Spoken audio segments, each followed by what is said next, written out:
The Old Curiosity Shop by Charles Dickens. Chapter 1. Although I am an old man, night is generally my time for walking. In the summer, I often leave home early in the morning and roam about fields and lanes all day, or even escape for days or weeks together.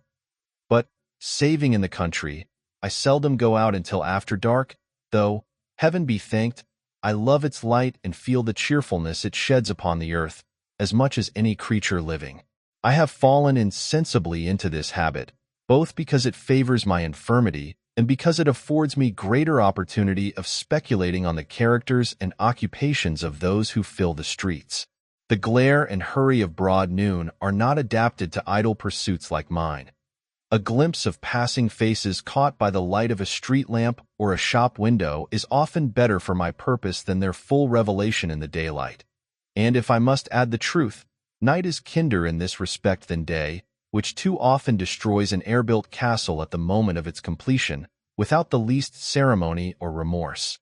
That constant pacing to and fro, that never-ending restlessness, that incessant tread of feet wearing the rough stones smooth and glossy, is it not a wonder how the dwellers in narrow ways can bear to hear it?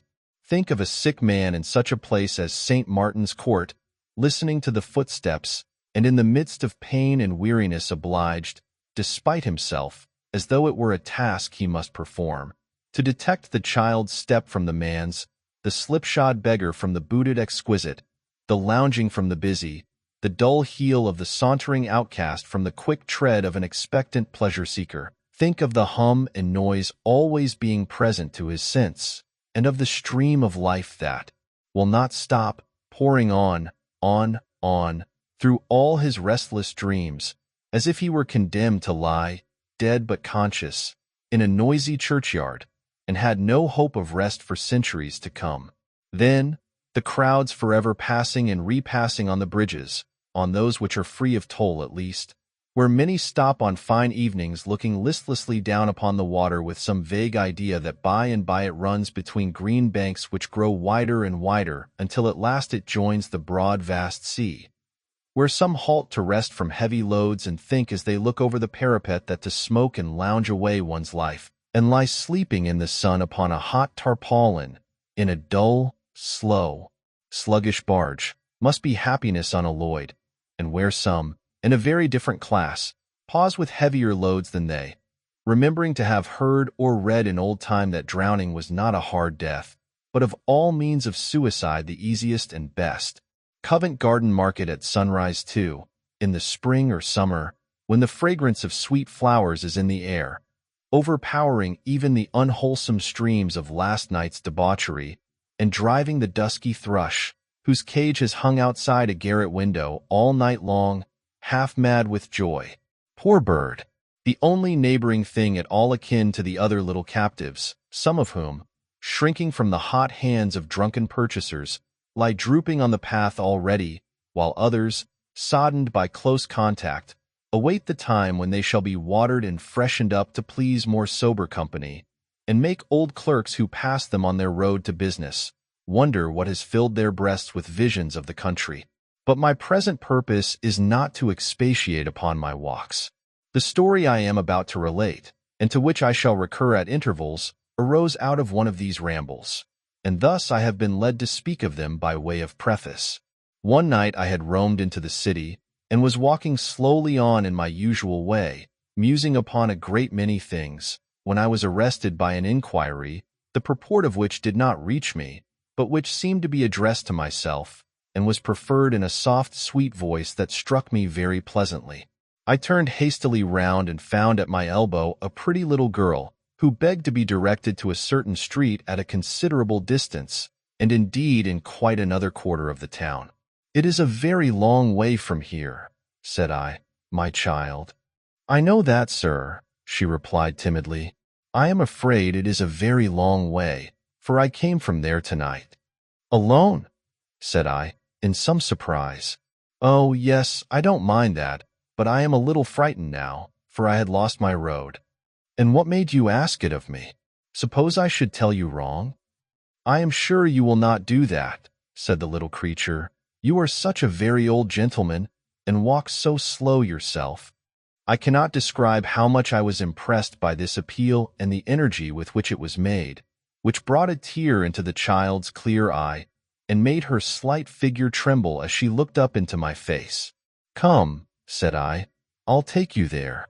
She put her hand in mine as confidingly as if she had known me from her cradle, and we trudged away together, the little creature accommodating her pace to mine, and rather seeming to lead and take care of me than I to be protecting her.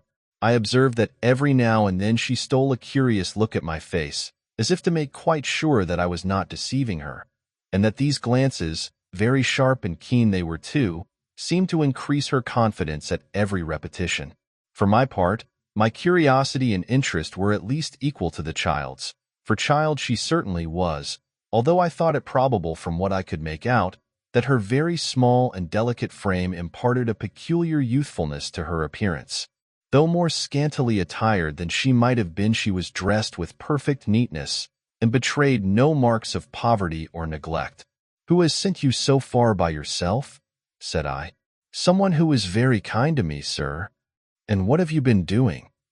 "That I must not tell," said the child firmly. There was something in the manner of this reply which caused me to look at the little creature with an involuntary expression of surprise, for I wondered what kind of errand it might be that occasioned her to be prepared for questioning. Her quick eye seemed to read my thoughts, for as it met mine she added that there was no harm in what she had been doing, but it was a great secret, a secret which she did not even know herself. This was said with no appearance of cunning or deceit, but with an unsuspicious frankness that bore the impress of truth. She walked on as before, growing more familiar with me as we proceeded and talking cheerfully by the way, but she said no more about her home, beyond remarking that we were going quite a new road and asking if it were a short one. While we were thus engaged, I revolved in my mind 100 different explanations of the riddle and rejected them every one. I really felt ashamed to take advantage of the ingenuousness or grateful feeling of the child for the purpose of gratifying my curiosity.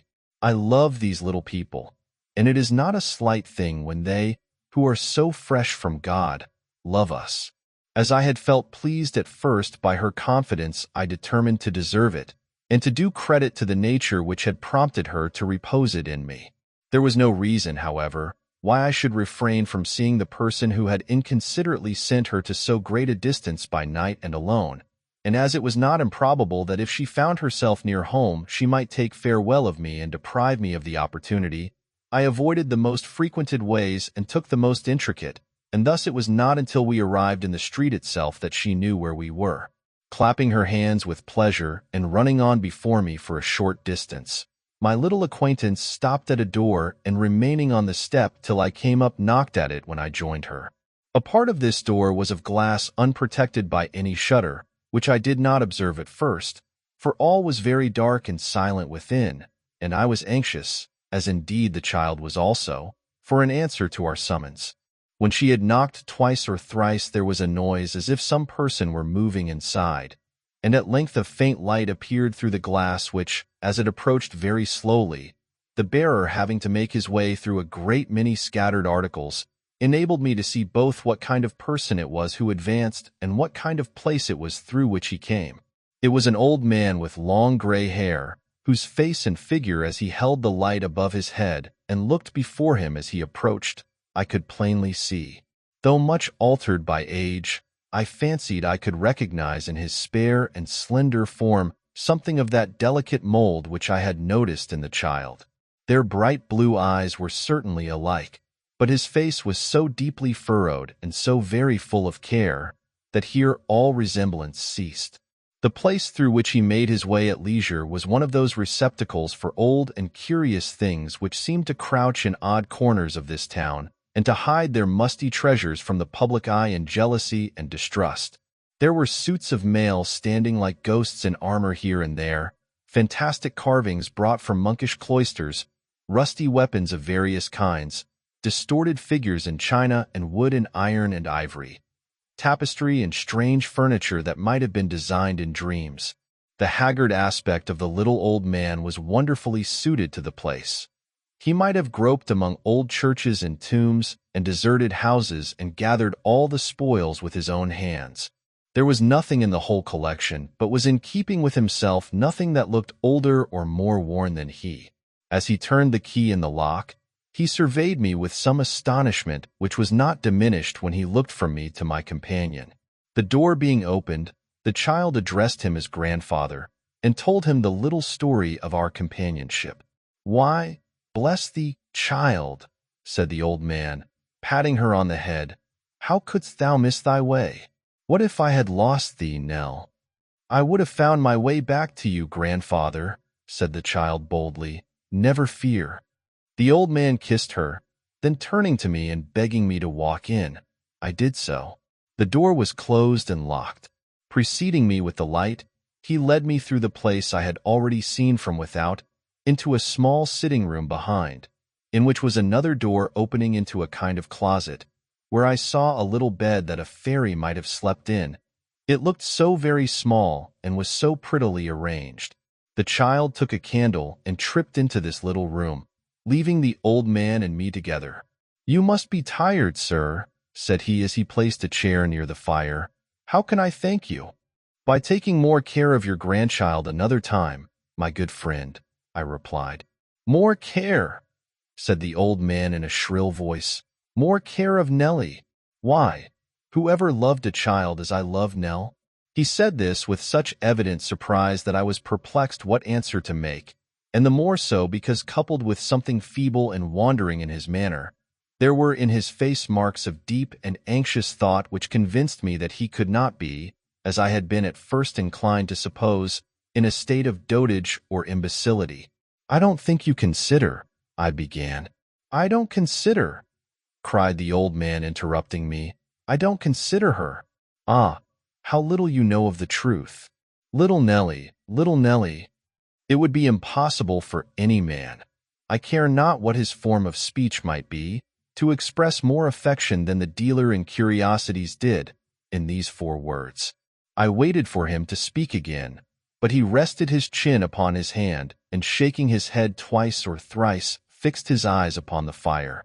While we were sitting thus in silence, the door of the closet opened, and the child returned, her light brown hair hanging loose about her neck, and her face flushed with the haste she had made to rejoin us.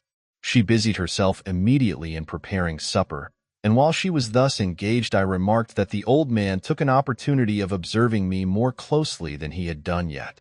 I was surprised to see that all this time everything was done by the child, and that there appeared to be no other persons but ourselves in the house.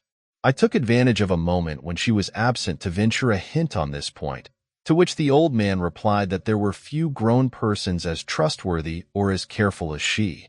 "It always grieves me," I observed, roused by what I took to be his selfishness, "it always grieves me to contemplate the initiation of children into the ways of life, when they are scarcely more than infants.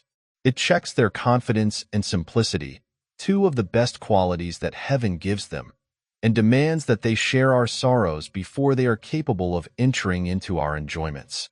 "It will never check hers," said the old man, looking steadily at me. "The springs are too deep. Besides, the children of the poor know but few pleasures. Even the cheap delights of childhood must be bought and paid for." "But, forgive me for saying this, you are surely not so very poor," said I.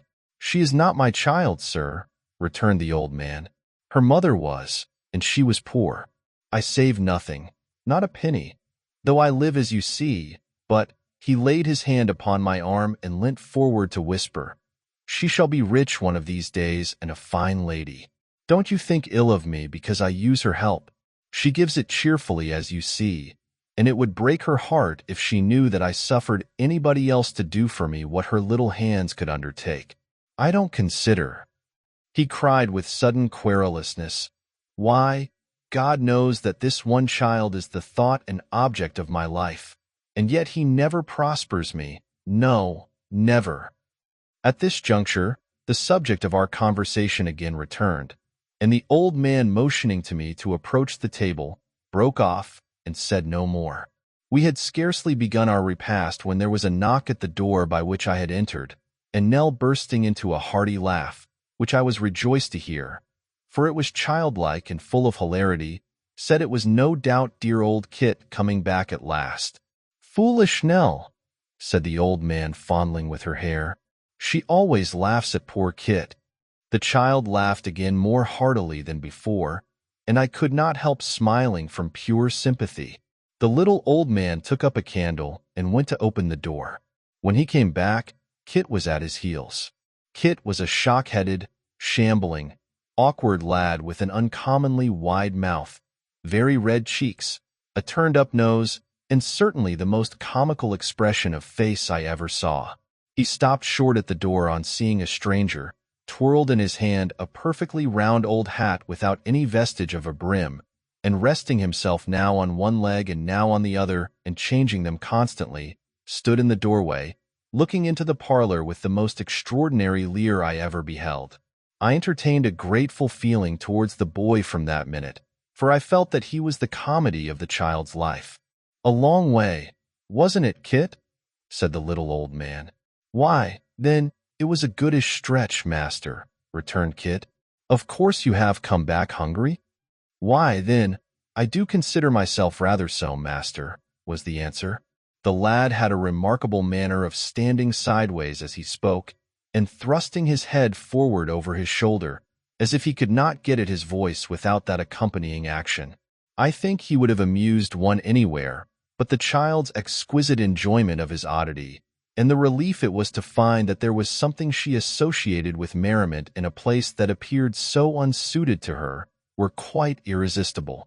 It was a great point, too, that Kit himself was flattered by the sensation he created, and after several efforts to preserve his gravity, burst into a loud roar, and so stood with his mouth wide open and his eyes nearly shut, laughing violently. The old man had again relapsed into his former abstraction and took no notice of what passed, but I remarked that when her laugh was over, the child's bright eyes were dimmed with tears, called forth by the fullness of heart with which she welcomed her uncouth favorite after the little anxiety of the night. As for Kit himself, whose laugh had been all the time one of that sort which very little would change into a cry, he carried a large slice of bread and meat and a mug of beer into a corner, and applied himself to disposing of them with great voracity. "Ah," said the old man, turning to me with a sigh, as if I had spoken to him but that moment, "you don't know what you say when you tell me that I don't consider her." "You must not attach too great weight to a remark founded on first appearances, my friend," said I. "No," returned the old man thoughtfully, "no. Come hither, Nell." The little girl hastened from her seat, and put her arm about his neck. "Do I love thee, Nell?" said he. "Say, do I love thee, Nell, or no?" The child only answered by her caresses, and laid her head upon his breast. "Why dost thou sob?" said the grandfather, pressing her closer to him and glancing towards me. "Is it because thou knowst I love thee, and dost not like that I should seem to doubt it by my question? Well, well, then let us say I love thee dearly." "Indeed, indeed you do," replied the child with great earnestness. "Kit knows you do." Kit, who in dispatching his bread and meat had been swallowing 2/3 of his knife at every mouthful with the coolness of a juggler, stopped short in his operations on being thus appealed to, and bawled, "Nobody isn't such a fool as to say he doesn't," after which he incapacitated himself for further conversation by taking a most prodigious sandwich at one bite. "She is poor now," said the old man, patting the child's cheek, "but I say again that the time is coming when she shall be rich. It has been a long time coming, but it must come at last. A very long time, but it surely must come. It has come to other men who do nothing but waste and riot. When will it come to me?" "I am very happy as I am, grandfather," said the child. "Tush, tush," returned the old man. "Thou dost not know. How shouldst thou?" Then he muttered again between his teeth, "The time must come. I am very sure it must. It will be all the better for coming late." And then he sighed and fell into his former musing state, and still holding the child between his knees appeared to be insensible to everything around him. By this time it wanted but a few minutes of midnight, and I rose to go, which recalled him to himself. "One moment, sir," he said. "Now, Kit, near midnight, boy, and you still here. Get home, and be true to your time in the morning, for there's work to do. Good night. There, bid him good night, Nell, and let him be gone." "Good night, Kit," said the child, her eyes lighting up with merriment and kindness. "Good night, Miss Nell," returned the boy. "And thank this gentleman," interposed the old man, "but for whose care I might have lost my little girl tonight." "No, no, master," said Kit. "That won't do, that won't." "What do you mean?" cried the old man. "I'd have found her, master," said Kit. "I'd have found her. I'll bet that I'd find her if she was above ground. I would. As quick as anybody, master." "Ha, ha, ha." Once more opening his mouth and shutting his eyes, and laughing like a stentor, Kit gradually backed to the door and roared himself out. Free of the room, the boy was not slow in taking his departure. When he had gone, and the child was occupied in clearing the table, the old man said, "I haven't seemed to thank you, sir, for what you have done tonight, but I do thank you humbly and heartily, and so does she, and her thanks are better worth than mine. I should be sorry that you went away, and thought I was unmindful of your goodness, or careless of her. I am not indeed." "I was sure of that," I said, "from what I had seen. But," I added, "may I ask you a question?" "Aye, sir," replied the old man. "What is it?" "This delicate child," said I, "with so much beauty and intelligence, has she nobody to care for her but you? Has she no other companion or adviser?" "No," he returned, looking anxiously in my face. "No, and she wants no other." "But are you not fearful," said I, "that you may misunderstand a charge so tender? I am sure you mean well, but are you quite certain that you know how to execute such a trust as this? I am an old man, like you, and I am actuated by an old man's concern in all that is young and promising. Do you not think that what I have seen of you and this little creature tonight must have an interest not wholly free from pain?" "Sir," rejoined the old man after a moment's silence, "I have no right to feel hurt at what you say. It is true that in many respects I am the child, and she the grown person, that you have seen already. But waking or sleeping, by night or day, in sickness or health, she is the one object of my care. And if you knew of how much care, you would look on me with different eyes, you would indeed. It's a weary life for an old man, a weary, weary life.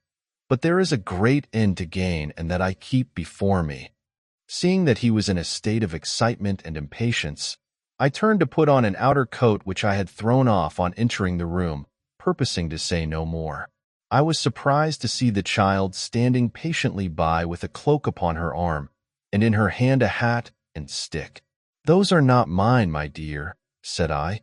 "No," returned the child, "they are grandfather's." "But he is not going out tonight." "Oh, yes, he is," said the child, with a smile. "And what becomes of you, my pretty one?" "Me? I stay here, of course. I always do." I looked in astonishment towards the old man, but he was, or feigned to be, busied in the arrangement of his dress. From him, I looked back to the slight, gentle figure of the child, alone, in that gloomy place all the long, dreary night. She evinced no consciousness of my surprise, but cheerfully helped the old man with his cloak, and when he was ready took a candle to light us out. Finding that we did not follow as she expected, she looked back with a smile and waited for us. The old man showed by his face that he plainly understood the cause of my hesitation, but he merely signed to me with an inclination of the head to pass out of the room before him, and remained silent. I had no resource but to comply. When we reached the door, the child, setting down the candle, turned to say good night and raised her face to kiss me. Then she ran to the old man, who folded her in his arms and bade God bless her. "Sleep soundly, Nell," he said in a low voice, "and angels guard thy bed. Do not forget thy prayers, my sweet." "No, indeed," answered the child fervently. "They make me feel so happy." "That's well. I know they do. They should, said the old man. "Bless thee 100 times. Early in the morning I shall be home." "You'll not ring twice," returned the child. "The bell wakes me, even in the middle of a dream." With this, they separated. The child opened the door, now guarded by a shutter which I had heard the boy put up before he left the house, and with another farewell whose clear and tender note I have recalled 1,000 times, held it until we had passed out. The old man paused a moment while it was gently closed and fastened on the inside, and satisfied that this was done, walked on at a slow pace. At the street corner he stopped, and regarding me with a troubled countenance said that our ways were widely different, and that he must take his leave. I would have spoken, but summoning up more alacrity than might have been expected in one of his appearance, he hurried away. I could see that twice or thrice he looked back as if to ascertain if I were still watching him, or perhaps to assure himself that I was not following at a distance. The obscurity of the night favored his disappearance, and his figure was soon beyond my sight. I remained standing on the spot where he had left me, unwilling to depart, and yet unknowing why I should loiter there. I looked wistfully into the street we had lately quitted, and after a time directed my steps that way. I passed and repassed the house, and stopped and listened at the door. All was dark and silent as the grave. Yet I lingered about, and could not tear myself away, thinking of all possible harm that might happen to the child, of fires and robberies and even murder, and feeling as if some evil must ensue if I turned my back upon the place. The closing of a door or window in the street brought me before the curiosity dealers once more.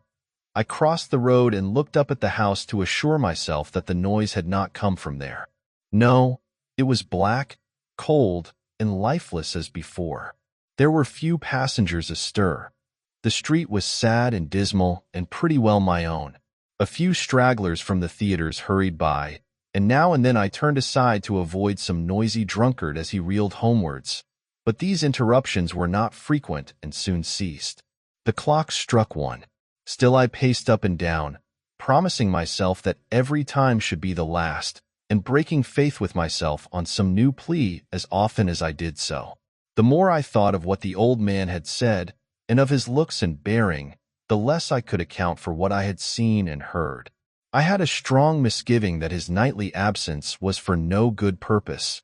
I had only come to know the fact through the innocence of the child, and though the old man was by at the time, and saw my undisguised surprise, he had preserved a strange mystery upon the subject and offered no word of explanation. These reflections naturally recalled again more strongly than before his haggard face, his wandering manner, his restless, anxious looks. His affection for the child might not be inconsistent with villainy of the worst kind. Even that very affection was in itself an extraordinary contradiction, or how could he leave her thus? Disposed as I was to think badly of him, I never doubted that his love for her was real. I could not admit the thought, remembering what had passed between us, and the tone of voice in which he had called her by her name. "Stay here, of course," the child had said in answer to my question. "I always do."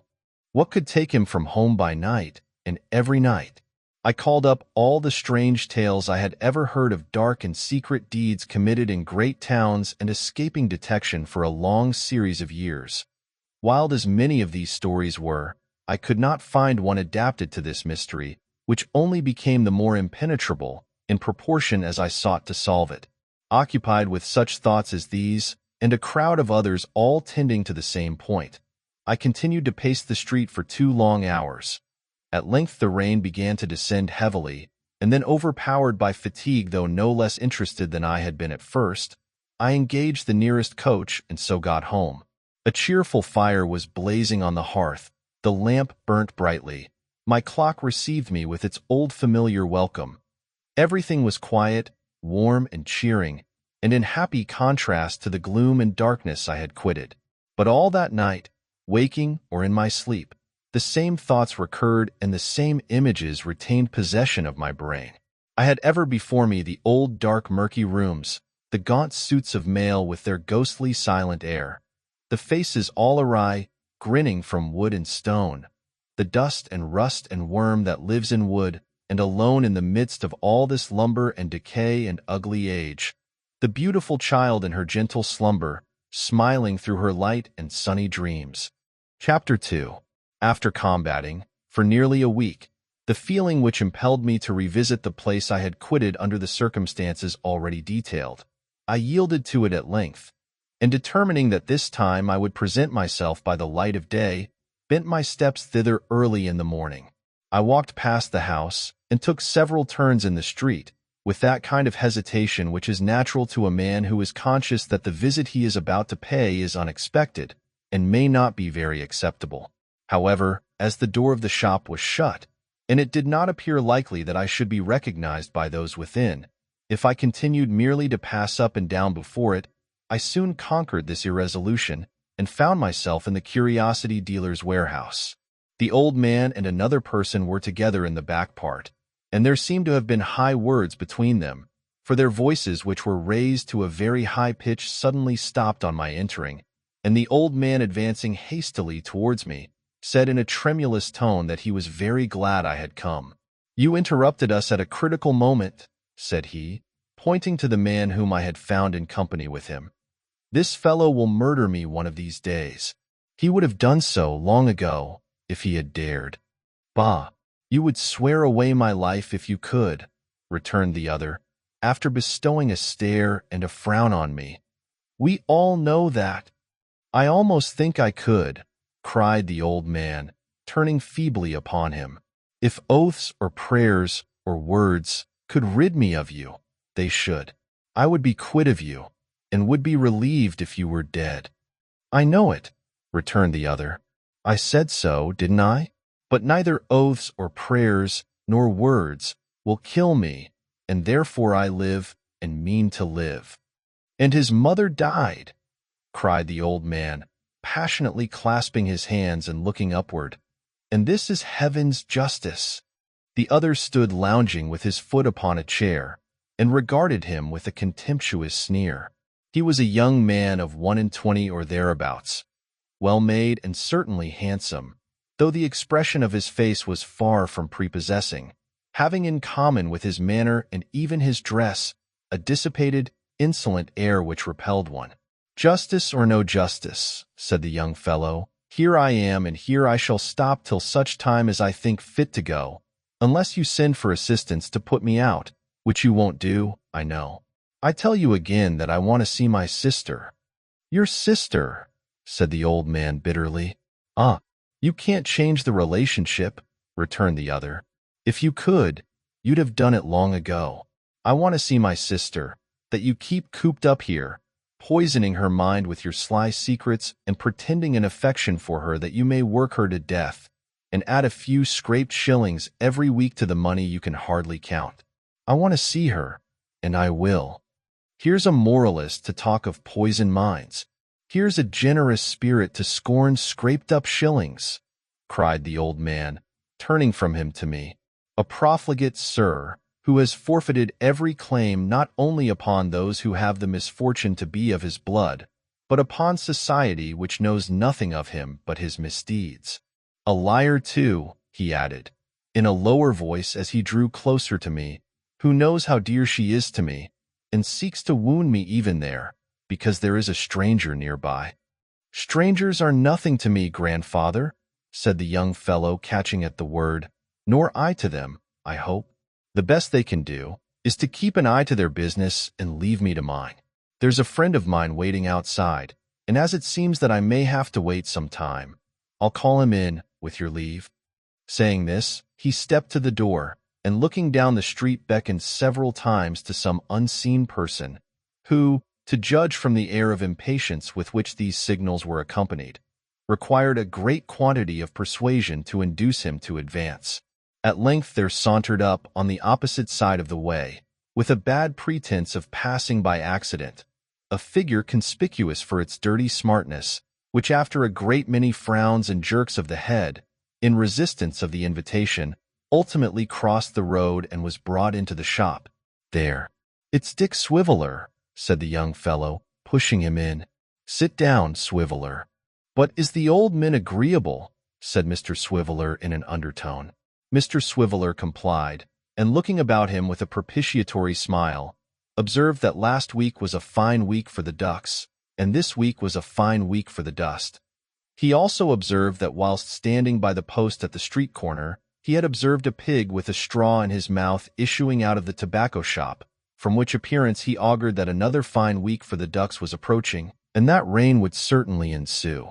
He furthermore took occasion to apologize for any negligence that might be perceptible in his dress, on the ground that last night he had had the sun very strong in his eyes, by which expression he was understood to convey to his hearers in the most delicate manner possible the information that he had been extremely drunk.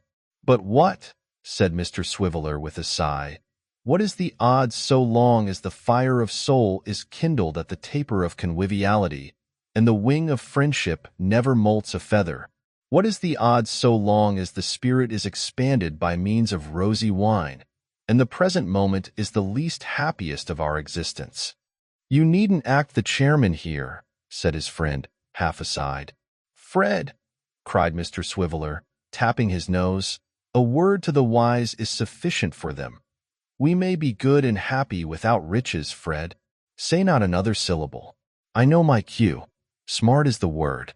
Only one little whisper, Fred. Is the old men friendly?" "Never you mind," replied his friend.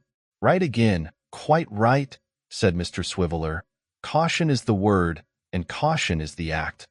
With that, he winked as if in preservation of some deep secret, and folding his arms and leaning back in his chair, looked up at the ceiling with profound gravity. It was perhaps not very unreasonable to suspect from what had already passed that Mr. Swiveller was not quite recovered from the effects of the powerful sunlight to which he had made allusion.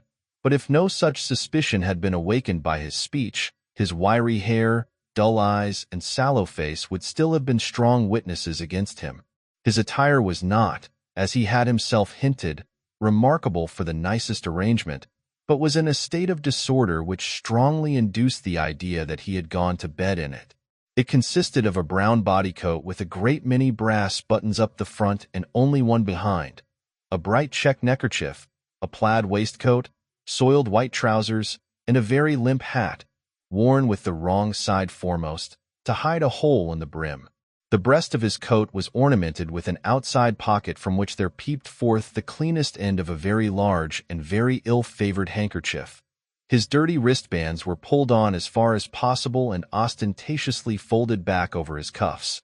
He displayed no gloves, and carried a yellow cane having at the top a bone hand with the semblance of a ring on its little finger and a black ball in its grasp. With all these personal advantages, to which may be added a strong savor of tobacco smoke, and a prevailing greasiness of appearance, Mr. Swiveller leant back in his chair with his eyes fixed on the ceiling, and occasionally pitching his voice to the needful key, obliged the company with a few bars of an intensely dismal air, and then, in the middle of a note, relapsed into his former silence. The old man sat himself down in a chair, and with folded hands, looked sometimes at his grandson and sometimes at his strange companion, as if he were utterly powerless and had no resource but to leave them to do as they pleased. The young man reclined against a table at no great distance from his friend, in apparent indifference to everything that had passed, and I, who felt the difficulty of any interference, notwithstanding that the old man had appealed to me, both by words and looks, made the best feint I could of being occupied in examining some of the goods that were disposed for sale, and paying very little attention to a person before me. The silence was not of long duration, for Mr. Swiveller, after favoring us with several melodious assurances that his heart was in the Highlands, and that he wanted but his Arab steed as a preliminary to the achievement of great feats of valor and loyalty, removed his eyes from the ceiling and subsided into prose again. "Fred," said Mr. Swiveller, stopping short, as if the idea had suddenly occurred to him, and speaking in the same audible whisper as before, "is the old man friendly?" "What does it matter?" returned his friend peevishly. "No, but is he?" said Dick. "Yes, of course. What do I care whether he is or not?" Emboldened as it seemed by this reply to enter into a more general conversation, Mr. Swiveller plainly laid himself out to captivate our attention. He began by remarking that soda water, though a good thing in the abstract, was apt to lie cold upon the stomach unless qualified with ginger, or a small infusion of brandy, which latter article he held to be preferable in all cases, saving for the one consideration of expense. Nobody venturing to dispute these positions, he proceeded to observe that the human hair was a great retainer of tobacco smoke, and that the young gentlemen of Westminster and Eton, after eating vast quantities of apples to conceal any scent of cigars from their anxious friends, were usually detected in consequence of their heads possessing this remarkable property. When he concluded that if the Royal Society would turn their attention to the circumstance, and endeavor to find in the resources of science a means of preventing such untoward revelations, they might indeed be looked upon as benefactors to mankind. These opinions being equally incontrovertible with those he had already pronounced, he went on to inform us that Jamaica rum, though unquestionably an agreeable spirit of great richness and flavor, had the drawback of remaining constantly present to the taste next day. And nobody being venturous enough to argue this point either, he increased in confidence and became yet more companionable and communicative. "It's a devil of a thing, gentlemen," said Mr. Swiveller, "when relations fall out and disagree. If the wing of friendship should never molt a feather, the wing of relationship should never be clipped, but be always expanded and serene. Why should a grandson and grandfather peg away at each other with mutual violence when all might be bliss and concord? Why not join hands and forget it?" "Hold your tongue," said his friend. "Sir," replied Mr. Swiveller, "don't you interrupt the chair. Gentlemen, how does the case stand upon the present occasion? Here is a jolly old grandfather. I say it with the utmost respect. And here is a wild young grandson. The jolly old grandfather says to the wild young grandson, 'I have brought you up and educated you, Fred. I have put you in the way of getting on in life. You have bolted a little out of course, as young fellows often do, and you shall never have another chance, nor the ghost of half a one.' The wild young grandson makes answer to this and says, 'You're as rich can be. You have been at no uncommon expense on my account. You're saving up piles of money for my little sister that lives with you in a secret, stealthy, hugger-muggering kind of way and with no manner of enjoyment. Why can't you stand a trifle for your grown-up relation?'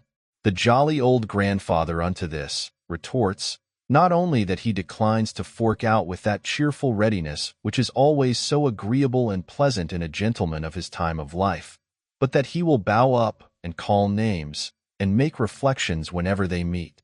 Then the plain question is, an't it a pity that this state of things should continue, and how much better would it be for the gentleman to hand over a reasonable amount of tin, and make it all right and comfortable?" Having delivered this oration with a great many waves and flourishes of the hand, Mr. Swiveller abruptly thrust the head of his cane into his mouth, as if to prevent himself from impairing the effect of his speech by adding one other word. "Why do you hunt and persecute me? God help me," said the old man, turning to his grandson. "Why do you bring your profligate companions here? How often am I to tell you that my life is one of care and self-denial, and that I am poor?" "How often am I to tell you," returned the other, looking coldly at him, "that I know better?" "You have chosen your own path," said the old man. "Follow it. Leave Nell and me to toil and work." "Nell will be a woman soon," returned the other, "and, bred in your faith, she'll forget her brother unless he shows himself sometimes." "Take care," said the old man with sparkling eyes, "that she does not forget you when you would have her memory keenest. Take care that the day don't come when you walk barefoot in the streets, and she rides by in a gay carriage of her own." "You mean when she has your money?" retorted the other. "How like a poor man he talks." "And yet," said the old man, dropping his voice and speaking like one who thinks aloud, "how poor we are, and what a life it is! The cause is a young child's guiltless of all harm or wrong, but nothing goes well with it. Hope and patience, hope and patience." These words were uttered in too low a tone to reach the ears of the young men. Mr. Swiveller appeared to think that they implied some mental struggle consequent upon the powerful effect of his address, for he poked his friend with his cane and whispered his conviction that he had administered a clincher. and that he expected a commission on the profits. Discovering his mistake after a while, he appeared to grow rather sleepy and discontented, and had more than once suggested the propriety of an immediate departure when the door opened and the child herself appeared. Chapter 3. The child was closely followed by an elderly man of remarkably hard features and forbidding aspect, and so low in stature as to be quite a dwarf, though his head and face were large enough for the body of a giant. His black eyes were restless, sly, and cunning. His mouth and chin bristly with the stubble of a coarse, hard beard, and his complexion was one of that kind which never looks clean or wholesome. But what added most to the grotesque expression of his face was a ghastly smile, which, appearing to be the mere result of habit and to have no connection with any mirthful or complacent feeling, constantly revealed the few discolored fangs that were yet scattered in his mouth, and gave him the aspect of a panting dog. His dress consisted of a large high-crowned hat, a worn dark suit, a pair of capacious shoes, and a dirty white neckerchief sufficiently limp and crumpled to disclose the greater portion of his wiry throat. Such hair as he had was of a grizzled black, cut short and straight upon his temples, and hanging in a frowsy fringe about his ears.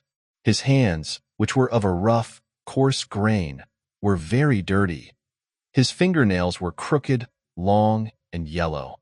There was ample time to note these particulars, for besides that they were sufficiently obvious without very close observation, some moments elapsed before anyone broke silence.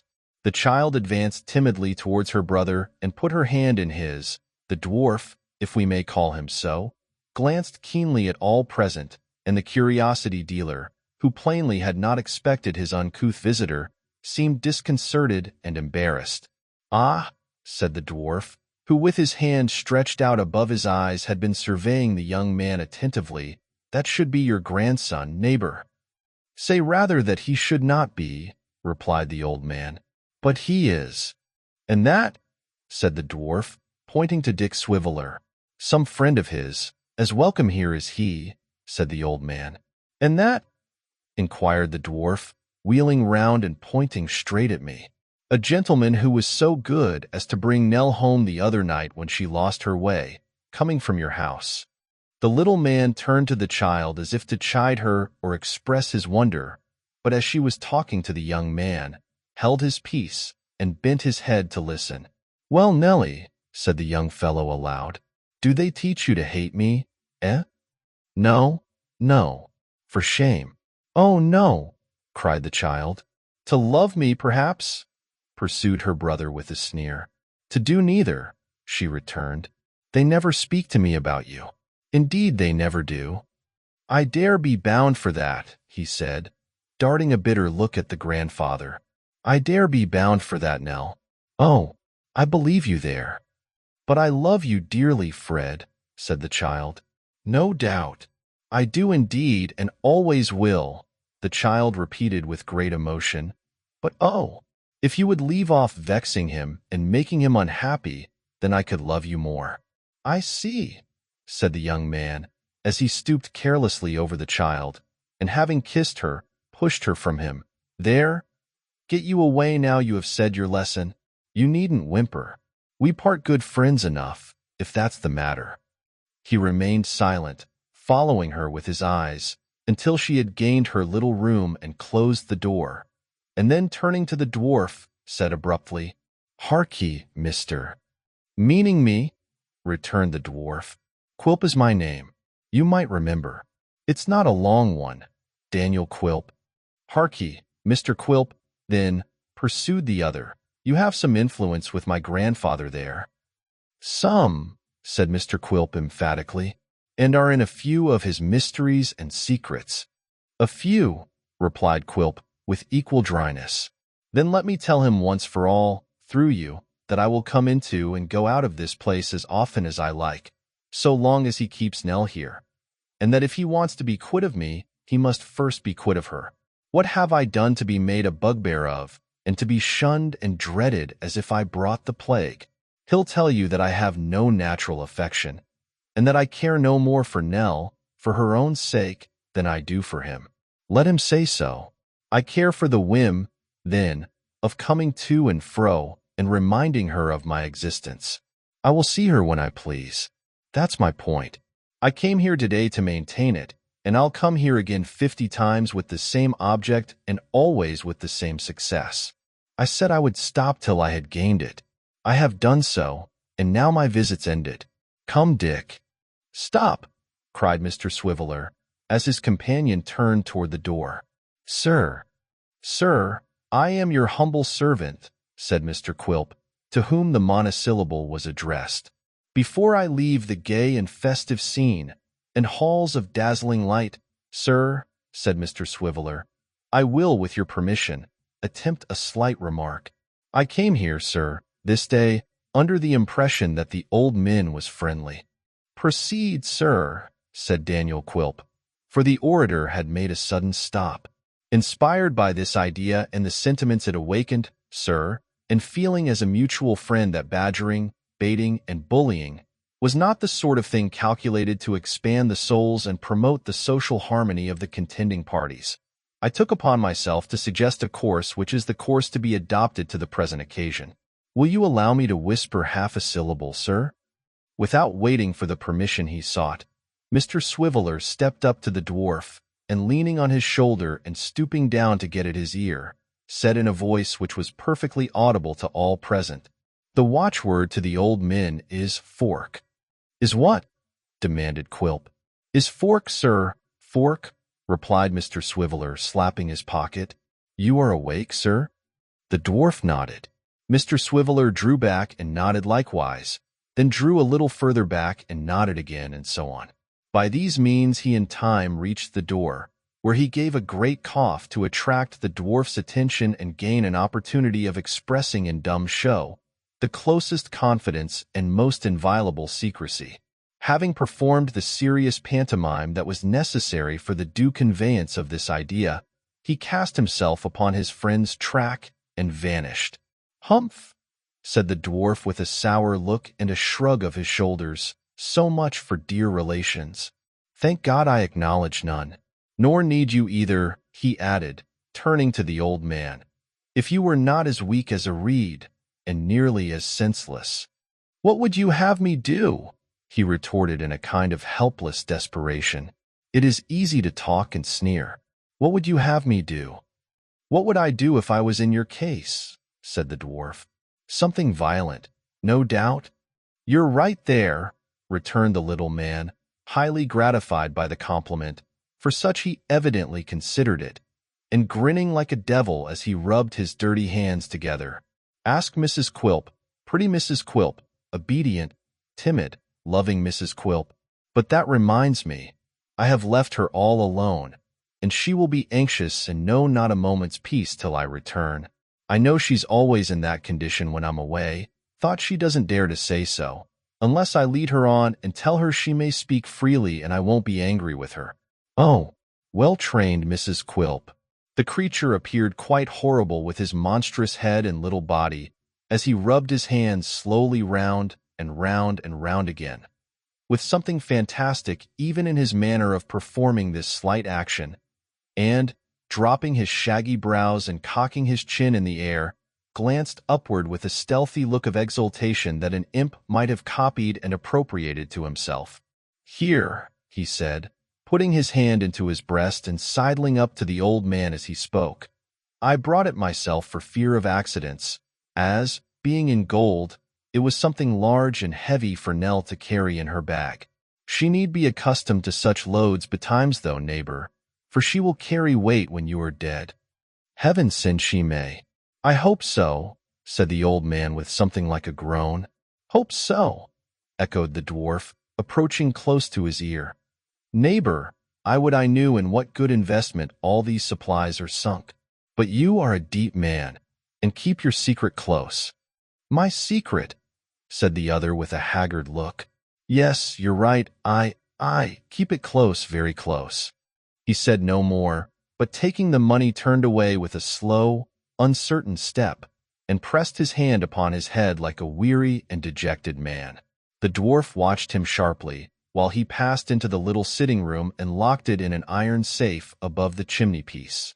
and after musing for a short space, prepared to take his leave, observing that unless he made good haste, Mrs. Quilp would certainly be in fits on his return.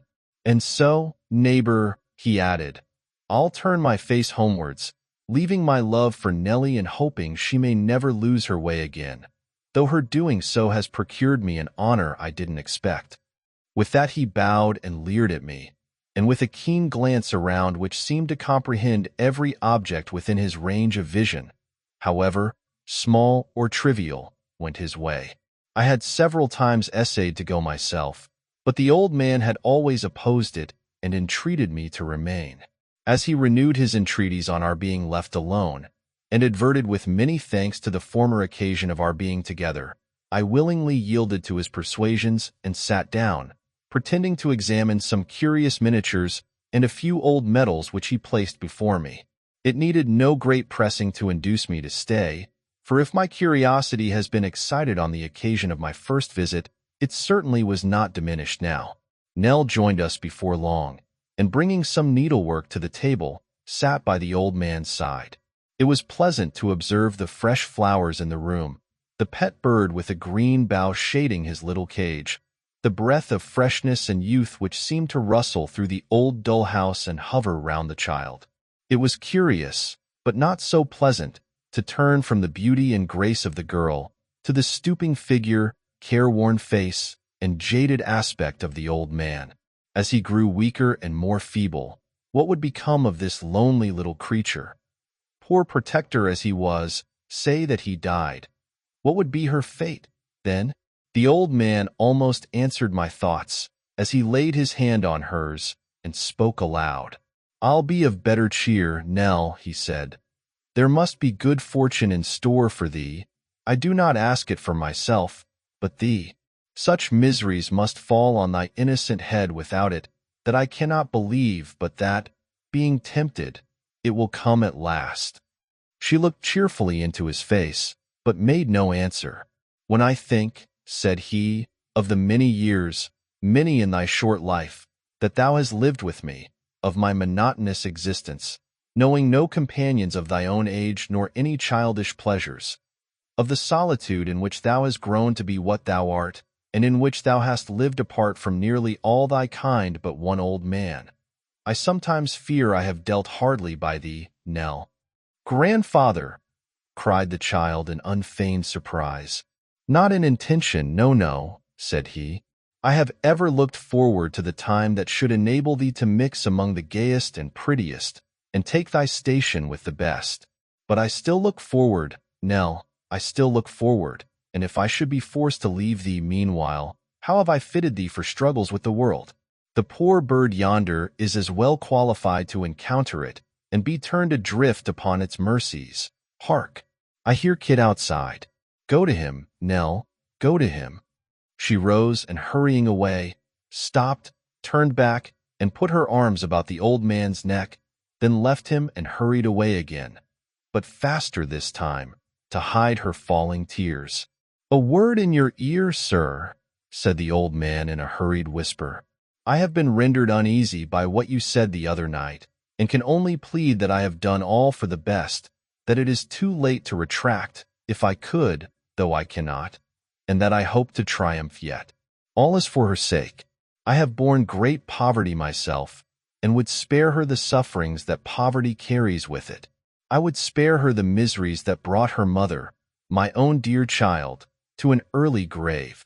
I would leave her, not with resources which could be easily spent or squandered away, but with what would place her beyond the reach of want forever. You mark me, sir? She shall have no pittance, but a fortune. Hush! I can say no more than that, now or at any other time, and she is here again. The eagerness with which all this was poured into my ear, the trembling of the hand with which he clasped my arm, the strained and starting eyes he fixed upon me, the wild vehemence and agitation of his manner, filled me with amazement. All that I had heard and seen, and a great part of what he had said himself, led me to suppose that he was a wealthy man. I could form no comprehension of his character, unless he were one of those miserable wretches who, having made gain the sole end and object of their lives, and having succeeded in amassing great riches, are constantly tortured by the dread of poverty and beset by fears of loss and ruin.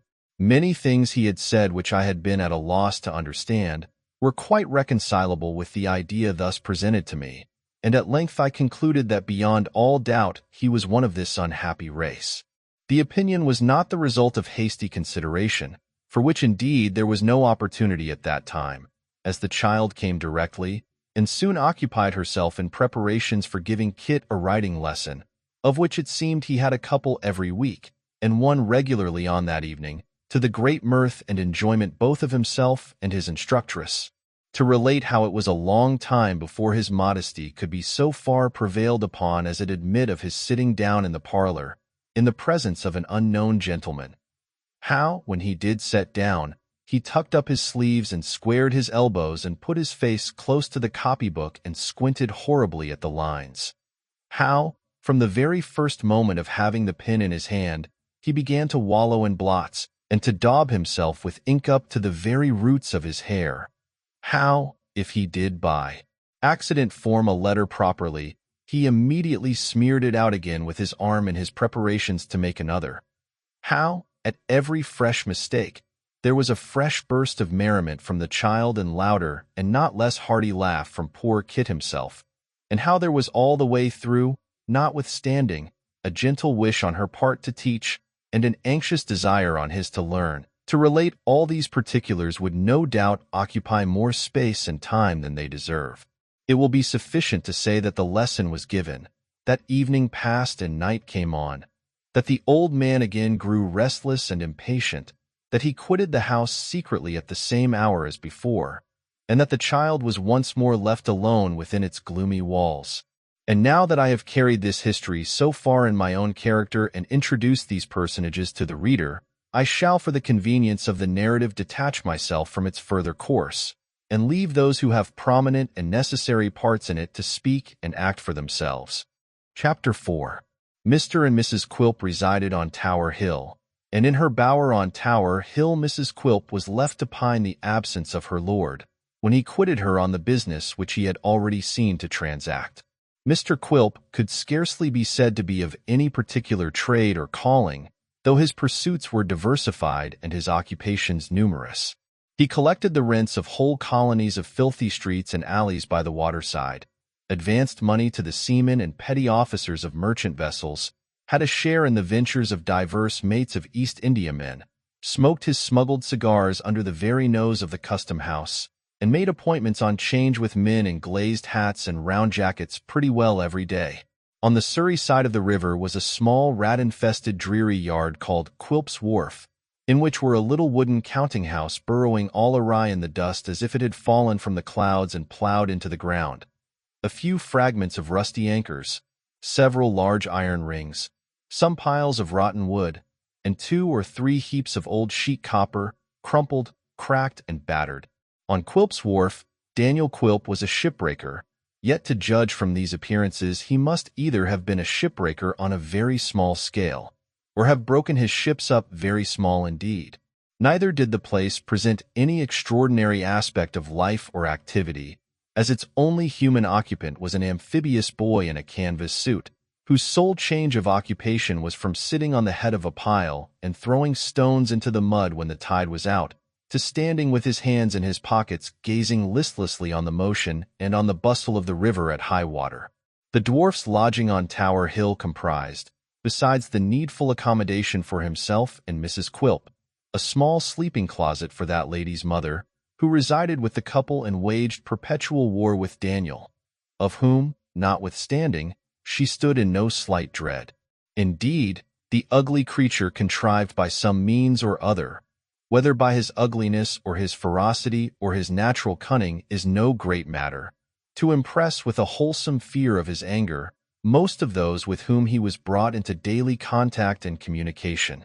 Over nobody had he such complete ascendance as Mrs. Quilp herself, a pretty little, mild-spoken, blue-eyed woman, who having allied herself in wedlock to the dwarf in one of those strange infatuations of which examples are by no means scarce, performed a sound practical penance for her folly every day of her life. It has been said that Mrs. Quilp was pining in her bower. In her bower she was, but not alone, for besides the old lady her mother of whom mention has recently been made, there were present some half-dozen ladies of the neighborhood who had happened by a strange accident, and also by a little understanding among themselves, to drop in one after another, just about tea-time.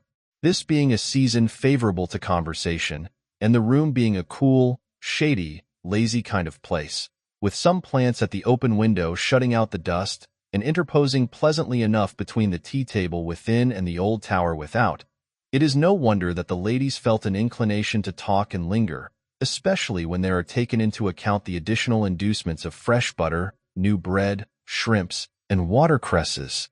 Now, the ladies being together under these circumstances, it was extremely natural that the discourse should turn upon the propensity of mankind to tyrannize over the weaker sex, and the duty that developed upon the weaker sex to resist that tyranny and assert their rights and dignity. It was natural for 4 reasons. Firstly, because Mrs. Quilp being a young woman and notoriously under the dominion of her husband ought to be excited to rebel. Secondly, because Mrs. Quilp's parent was known to be laudably shrewish in her disposition and inclined to resist male authority. Thirdly, because each visitor wished to show for herself how superior she was in this respect to the generality of her sex. And fourthly, because the company being accustomed to scandalize each other in pairs, were deprived of their usual subject of conversation now that they were all assembled in close friendship, and had consequently no better employment than to attack the common enemy. Moved by these considerations, a stout lady opened the proceedings by inquiring, with an air of great concern and sympathy, how Mr. Quilp was, whereunto Mr. Quilp's wife's mother replied sharply, "Oh, he was well enough. Nothing much was ever the matter with him, and ill weeds were sure to thrive." All the ladies then sighed in concert, shook their heads gravely, and looked at Mrs. Quilp as a martyr. "Ah," said the spokeswoman, "I wish you'd give her a little of your advice, Mrs. Genuine." Mrs. Quilp had been a Miss Genuine, it should be observed. "Nobody knows better than you, ma'am, what us women owe to ourselves." "Oh, indeed, ma'am," replied Mrs. Genuine. "When my poor husband, her dear father, was alive, if he had ever ventured a cross word to me, I'd have—" The good old lady did not finish the sentence, but she twisted off the head of a shrimp with a vindictiveness which seemed to imply that the action was in some degree a substitute for words. In this light it was clearly understood by the other party, who immediately replied with great approbation, "You quite enter into my feelings, ma'am, and it's just what I do myself." "But you have no call to do it," said Mrs. Genuine. "Luckily for you, you have no more occasion to do it than I had." "No woman need have, if she was true to herself," rejoined the stout lady.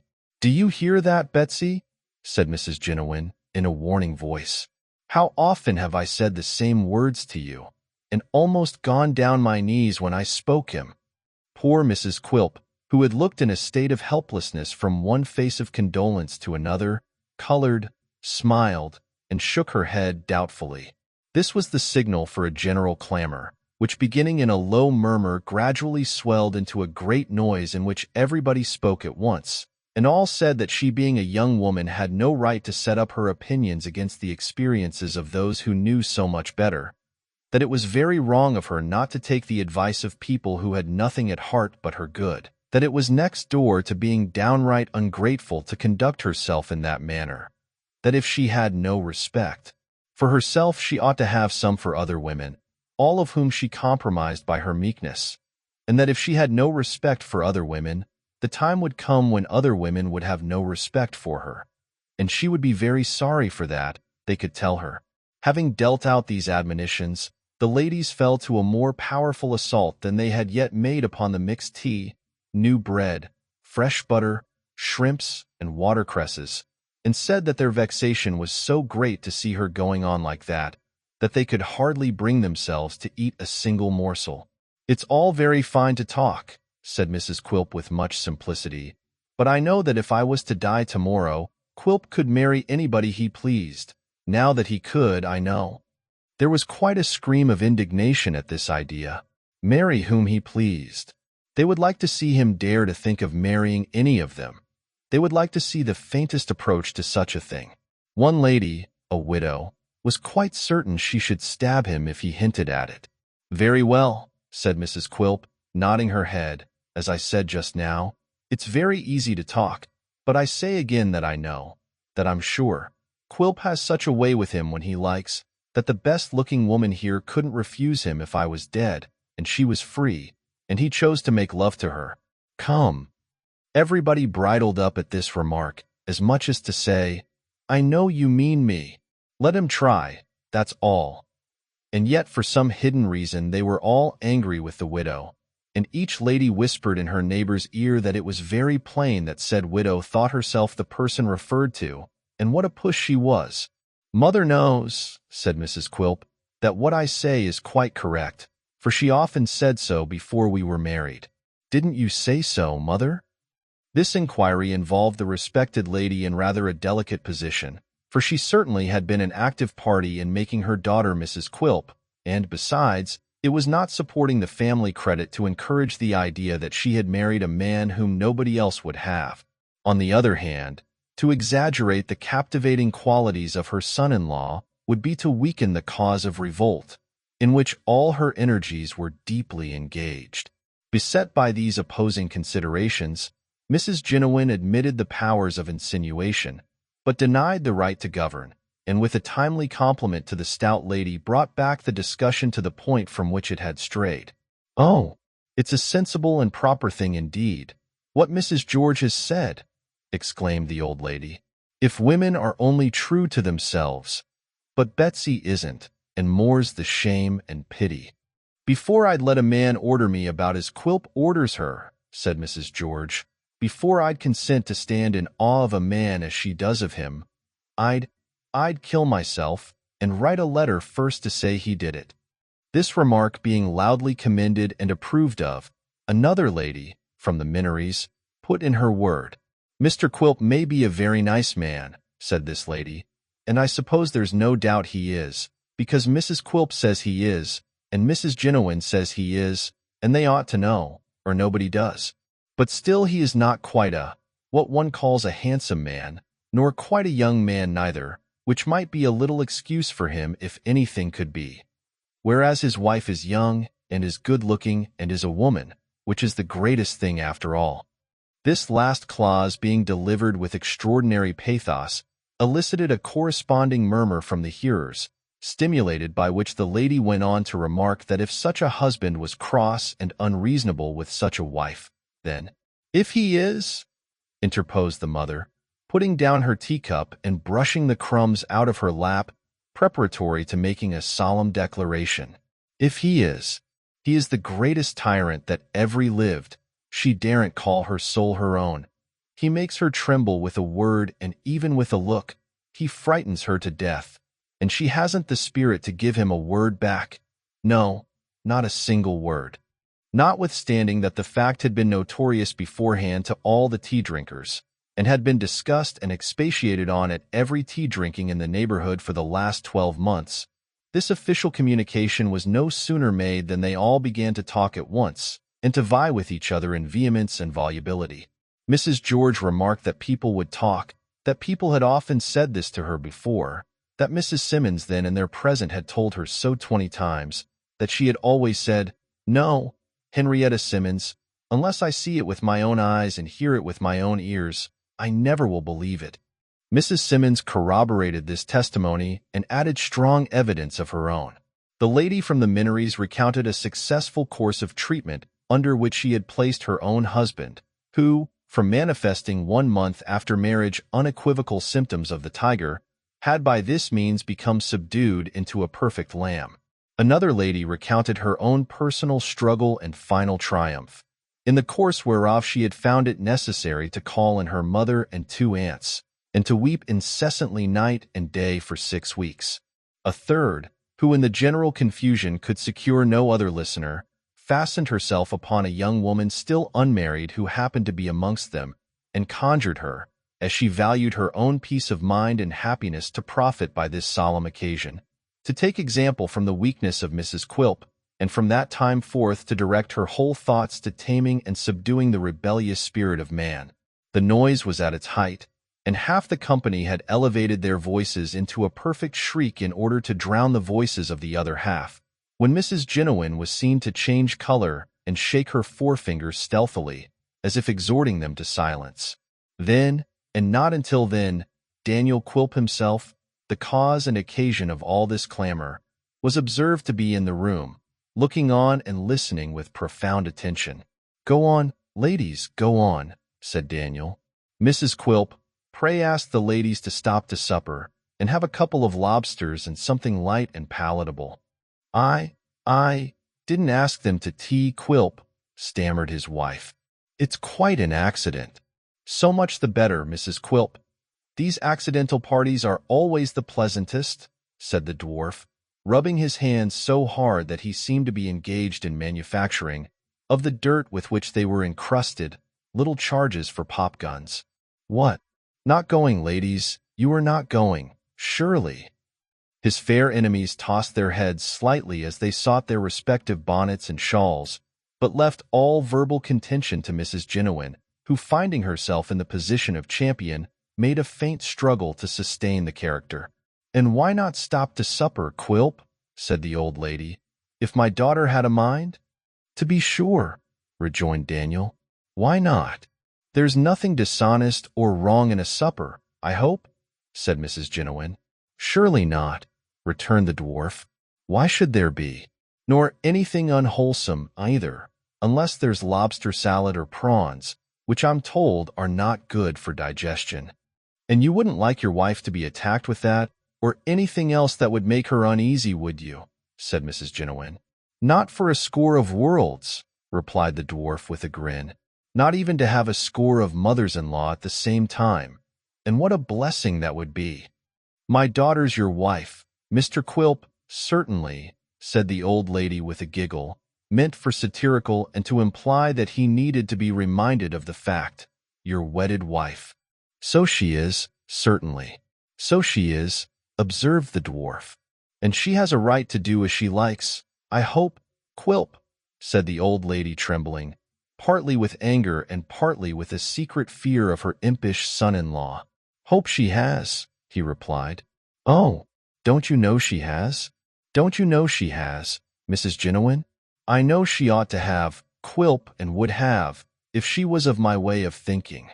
"Why ain't you of your mother's way of thinking, my dear?" said the dwarf, turning round and addressing his wife. "Why don't you always imitate your mother, my dear? She's the ornament of her sex. Your father said so every day of his life." "I am sure he did."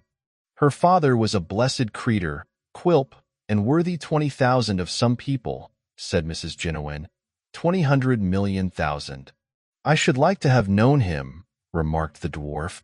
"I dare say he was a blessed creature then, but I'm sure he is now. It was a happy release. I believe he had suffered a long time." The old lady gave a gasp, but nothing came of it. Quilp resumed, with the same malice in his eye and the same sarcastic politeness on his tongue. "You look ill, Mrs. Jiniwin. I know you have been exciting yourself too much, talking perhaps, for it is your weakness. Go to bed. Do go to bed." "I shall go when I please, Quilp, and not before."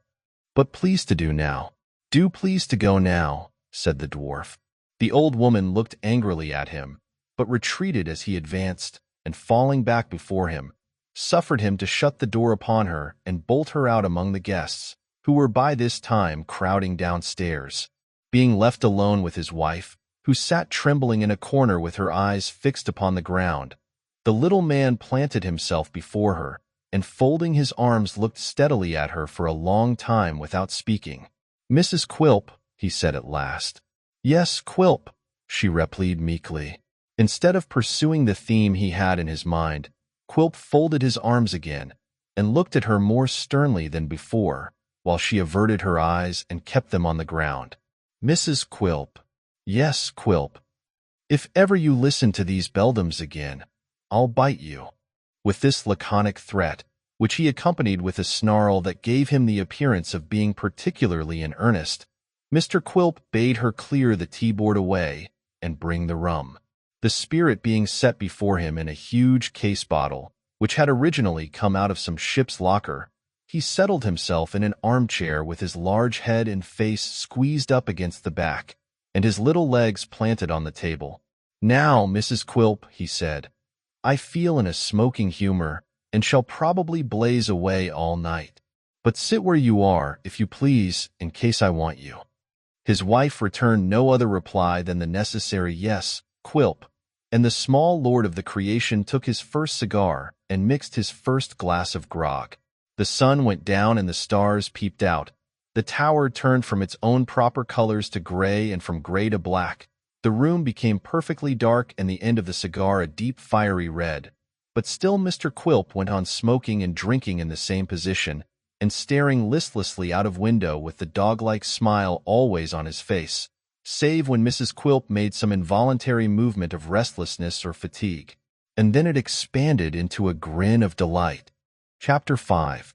Whether Mr. Quilp took any sleep by snatches of a few winks at a time, or whether he sat with his eyes wide open all night long, certain it is that he kept his cigar alight, and kindled every fresh one from the ashes of that which was nearly consumed, without requiring the assistance of a candle. Nor did the striking of the clocks, hour after hour, appear to inspire him with any sense of drowsiness or any natural desire to go to rest, but rather to increase his wakefulness, which he showed, at every such indication of the progress of the night, by a suppressed cackling in his throat and a motion of his shoulders, like one who laughs heartily but the same time slyly and by stealth. At length the day broke, and poor Mrs. Quilp, shivering with cold of early morning and harassed by fatigue and want of sleep, was discovered sitting patiently on her chair, raising her eyes at intervals in mute appeal to the compassion and clemency of her lord, and gently reminding him by an occasion cough that she was still unpardoned and that her penance had been of long duration. But her dwarfish spouse still smoked his cigar and drank his rum without heeding her, and it was not until the sun had some time risen, and the activity and noise of city day were rife in the street, that he deigned to recognize her presence by any word or sign. He might not have done so even then, but for certain impatient tapping at the door he seemed to denote that some pretty hard knuckles were actively engaged upon the other side. "Why, dear me," he said, looking round with a malicious grin, "it's day. Open the door, sweet Mrs. Quilp." His obedient wife withdrew the bolt, and her lady mother entered. Now, Mrs. Jennawin bounced into the room with great impetuosity, for, supposing her son-in-law to be still abed, she had come to relieve her feelings by pronouncing a strong opinion upon his general conduct and character. Seeing that he was up and dressed, and that the room appeared to have been occupied ever since she quitted it on the previous evening, she stopped short, in some embarrassment. Nothing escaped the hawk's eye of the ugly little man, who, perfectly understanding what passed in the old lady's mind, turned uglier still in the fullness of his satisfaction, and bade her good morning with a leer or triumph. "Why, Betsy," said the old woman, "you haven't been. You don't mean to say you've been sitting up all night?" said Quilp, supplying the conclusion of the sentence. "Yes, she has. All night," cried Mrs. Jennawin. "Aye, all night. Is the dear old lady deaf?" said Quilp, with a smile of which a frown was part. "Who says man and wife are bad company? Ha ha, the time has flown." "You're a brute!" exclaimed Mrs. Jennawin. "Come, come," said Quilp, wilfully misunderstanding her. "Of course, you mustn't call her names. She's married now, you know, and though she did beguile the time and keep me from my bed, you must not be so tenderly careful of me as to be out of humor with her. Bless you for a dear old lady. Here's to your health." "I am much obliged to you," returned the old woman, testifying by a certain restlessness in her hands a vehement desire to shake her matronly fist at her son-in-law. "Oh, I'm very much obliged to you." "Grateful soul," cried the dwarf. "Mrs. Quilp." "Yes, Quilp," said the timid sufferer. "Help your mother to get breakfast, Mrs. Quilp. I am going to the wharf this morning. The earlier the better, so be quick." Mrs. Genowin made a faint demonstration of rebellion by sitting down in a chair near the door and folding her arms as if in a resolute determination to do nothing. But a few whispered words from her daughter, and a kind inquiry from her son-in-law whether she felt faint, with a hint that there was abundance of cold water in the next apartment, routed these symptoms effectually, and she applied herself to the prescribed preparations with sullen diligence. While they were in progress, Mr. Quilp withdrew to the adjoining room, and, turning back his coat collar, proceeded to smear his countenance with a damp towel of very unwholesome appearance, which made his complexion rather more cloudy than it was before. But, while he was thus engaged, his caution and inquisitiveness did not forsake him, for with a face as sharp and cunning as ever, he often stopped, even in this short process, and stood listening for any conversation in the next room, of which he might be the theme. "Ah," he said after a short effort of attention, "it was not the towel over my ears. I thought it wasn't. I'm a little hunchy villain and a monster, am I, Mrs. Genowin?" "Oh." The pleasure of this discovery called up the old dog-like smile in full force. When he had quite done with it, he shook himself in a very dog-like manner, and rejoined the ladies. Mr. Quilp now walked up to front of a looking-glass, and was standing there putting on his neckerchief, when Mrs. Genowin, happening to be behind him, could not resist the inclination she felt to shake her fist at her tyrant son-in-law. It was the gesture of an instant, but as she did so and accompanied the action with a menacing look, she met his eye in the glass, catching her in the very act. The same glance at the mirror conveyed to her the reflection of a horribly grotesque and distorted face with the tongue lolling out, and the next instant the dwarf, turning about with a perfectly bland and placid look, inquired in a tone of great affection, "How are you now, my dear old darling?" Slight and ridiculous as the incident was, it made him appear such a little fiend, and withal such a keen and knowing one, that the old woman felt too much afraid of him to utter a single word, and suffered herself to be led with extraordinary politeness to the breakfast table. Here he by no means diminished the impression he had just produced, for he ate hard eggs, shell and all, devoured gigantic prawns with the heads and tails on, chewed tobacco and watercresses at the same time, and with extraordinary greediness, drank boiling tea without winking, bit his fork and spoon till they bent again, and in short performed so many horrifying and uncommon acts that the women were nearly frightened out of their wits, and began to doubt if he were really a human creature. At last, having gone through these proceedings and many others which were equally a part of his system, Mr. Quilp left them, reduced to a very obedient and humbled state, and betook himself to the riverside, where he took boat for the wharf on which he had bestowed his name. It was flood tide when Daniel Quilp sat himself down in the ferry to cross to the opposite shore. A fleet of barges were coming lazily on, some sideways, some head first, some stern first, all in a wrong-headed, dogged, obstinate way, bumping up against the larger craft, running under the bows of steamboats, getting into every kind of nook and corner where they had no business, and being crunched on all sides like so many walnut shells, while each with its pair of long sweeps struggling and splashing in the water looked like some lumbering fish in pain. In some of the vessels at anchor all hands were busily engaged in coiling ropes, spreading out sails to dry, taking in or discharging their cargoes.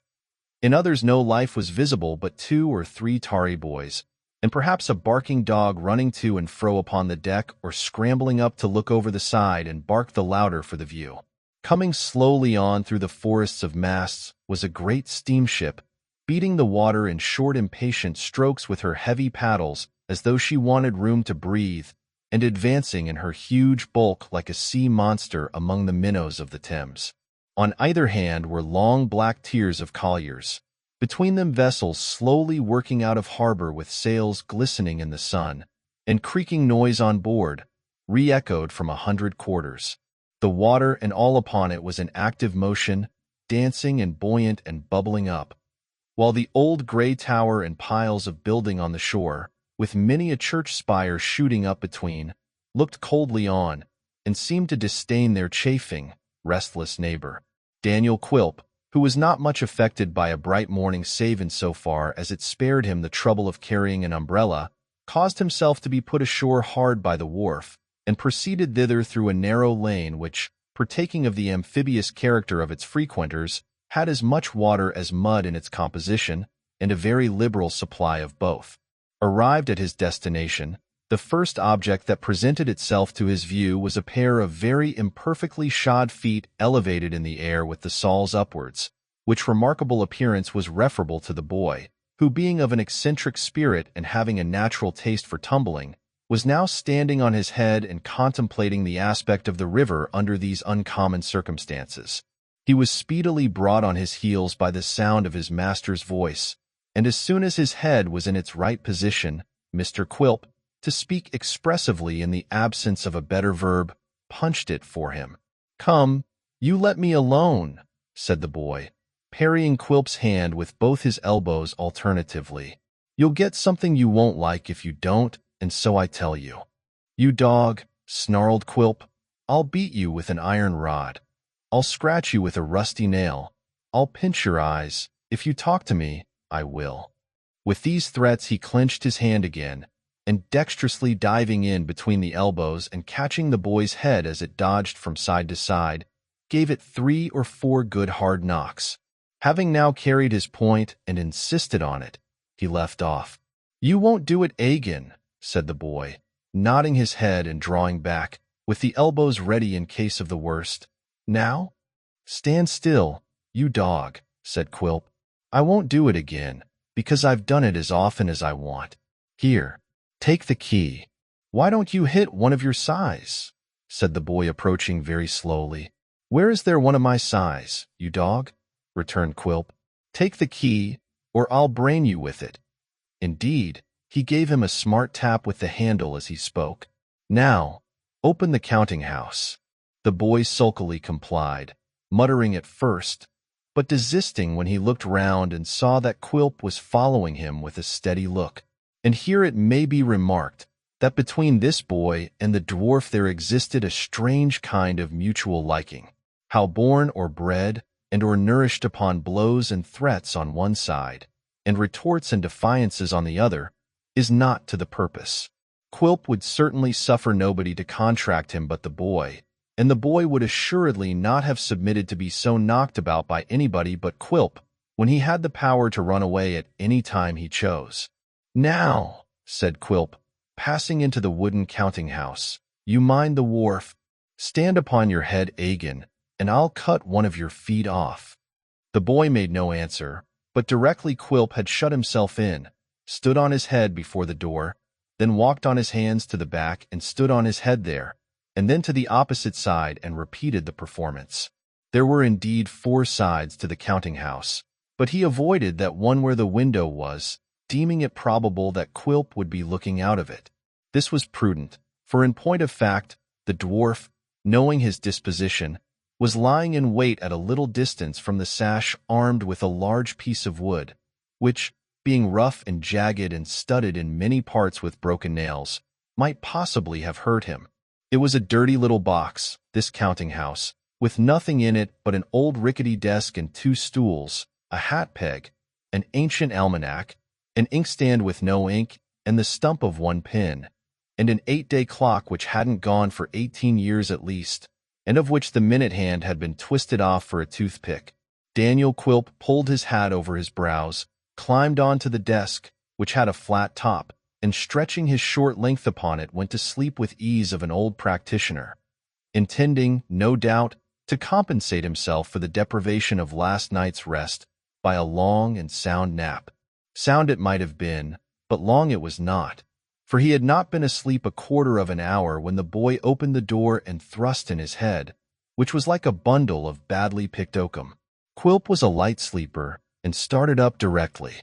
"Here's somebody for you," said the boy. "Who?" "I don't know." "Ask," said Quilp, seizing the trifle of wood before mentioned, and throwing it at him with such dexterity that it was well the boy disappeared before it reached the spot on which he had stood. "Ask, you dog." Not caring to venture within range of such missiles again, the boy discreetly sent in his stead the first cause of the interruption, who now presented herself at the door. "What, Nellie?" cried Quilp. "Yes," said the child, hesitating whether to enter or retreat, for the dwarf, just roused, with his disheveled hair hanging all about him and a yellow handkerchief over his head, was something fearful to behold. "It's only me, sir." "Come in," said Quilp, without getting off the desk. "Come in. Stay. Just look out into the yard and see whether there's a boy standing on his head." "No, sir," replied Nell. "He's on his feet." "You're sure he is?" said Quilp. "Well, now, come in and shut the door. What's your message, Nellie?" The child handed him a letter. Mr. Quilp, without changing his position further than to turn over a little more on his side and rest his chin on his hand, proceeded to make himself acquainted with its contents. Chapter 6. Little Nell stood timidly by, with her eyes raised to the countenance of Mr. Quilp as he read the letter, plainly showing by her looks that while she entertained some fear and distrust of the little man, she was much inclined to laugh at his uncouth appearance and grotesque attitude. And yet there was visible on the part of the child a painful anxiety for his reply, and consciousness of his power to render it disagreeable or distressing, which was strongly at variance with this impulse, and restrained it more effectually than she could possibly have done by any efforts of her own. That Mr. Quilp was himself perplexed, and that in no small degree, by the contents of the letter, was sufficiently obvious. Before he had got through the first 2 or 3 lines, he began to open his eyes very wide and to frown most horribly. The next 2 or 3 caused him to scratch his head in an uncommonly vicious manner, and when he came to the conclusion he gave a long dismal whistle indicative of surprise and dismay. After folding and laying it down beside him, he bit the nails of all of his 10 fingers with extreme voracity, and taking it up sharply, read it again. The second perusal was to all appearance as unsatisfactory as the first, and plunged him into a profound reverie from which he awakened to another assault upon his nails and a long stare at the child, who with her eyes turned towards the ground awaited his further pleasure. "Hullo here," he said at length, in a voice and with a suddenness which made the child start as though a gun had been fired off at her ear. "Nellie." "Yes, sir." "Do you know what's inside this letter, Nell?" "No, sir." "Are you sure, quite certain upon your soul?" "Quite sure, sir." "Do you wish you may die if you do know, hey?" said the dwarf. "Indeed I don't know," returned the child. "Well," muttered Quilp as he marked her earnest look, "I believe you. Humph! Gone already? Gone in 24 hours. What the devil has he done with it? That's the mystery." This reflection set him scratching his head and biting his nails once more. While he was thus employed, his features gradually relaxed into what was with him a cheerful smile, but which in any other man would have been a ghastly grin of pain, and when the child looked up again she found that he was regarding her with extraordinary favor and complacency. "You look very pretty today, Nellie, charmingly pretty. Are you tired, Nellie?" "No, sir. I'm in a hurry to get back, for he will be anxious while I am away." "There's no hurry, little Nell, no hurry at all," said Quilp. "How should you like to be my number 2, Nellie?" "To be what, sir?" "My number 2, Nellie, my second, my Mrs. Quilp," said the dwarf. The child looked frightened, but seemed not to understand him, which Mr. Quilp, observing, hastened to make his meaning more distinctly. "To be Mrs. Quilp the second, when Mrs. Quilp the first is dead, sweet Nell," said Quilp, wrinkling up his eyes and luring her towards him with his bent forefinger. "To be my wife, my little cherry-cheeked, red-lipped wife. Say that Mrs. Quilp lives 5 years, or only 4, you'll be just the proper age for me. Ha ha! Be a good girl, Nellie, a very good girl, and see if one of these days you don't come to be Mrs. Quilp of Tower Hill." So far from being sustained and stimulated by this delightful prospect, the child shrank from him in great agitation and trembled violently. Mr. Quilp, either because frightening anybody afforded him a constitutional delight, or because it was pleasant to contemplate the death of Mrs. Quilp No. 1 and the elevation of Mrs. Quilp No. 2 to her post and title, or because he was determined from purposes of his own to be agreeable and good-humored at that particular time, only laughed and feigned to take no heed of her alarm. "You shall come with me to Tower Hill and see Mrs. Quilp, that is, directly," said the dwarf. "She's very fond of you, Nell, though not so fond as I am. You shall come home with me." "I must go back indeed," said the child. "He told me to return directly I had the answer." "But you haven't it, Nellie," retorted the dwarf, "and won't have it and can't have it until I have been home. So you see that to do your errand, you must go with me. Reach me yonder hat, my dear, and we'll go directly." With that, Mr. Quilp suffered himself to roll gradually off the desk until his short legs touched the ground, when he got upon them and led the way from the counting-house to the wharf outside, when the first objects that presented themselves were the boy who had stood on his head and another young gentleman of about his own stature, rolling in the mud together, locked in a tight embrace, and cuffing each other with mutual heartiness. "It's Kit!" cried Nellie, clasping her hand. "Poor Kit, who came with me." "Oh, pray stop them, Mr. Quilp."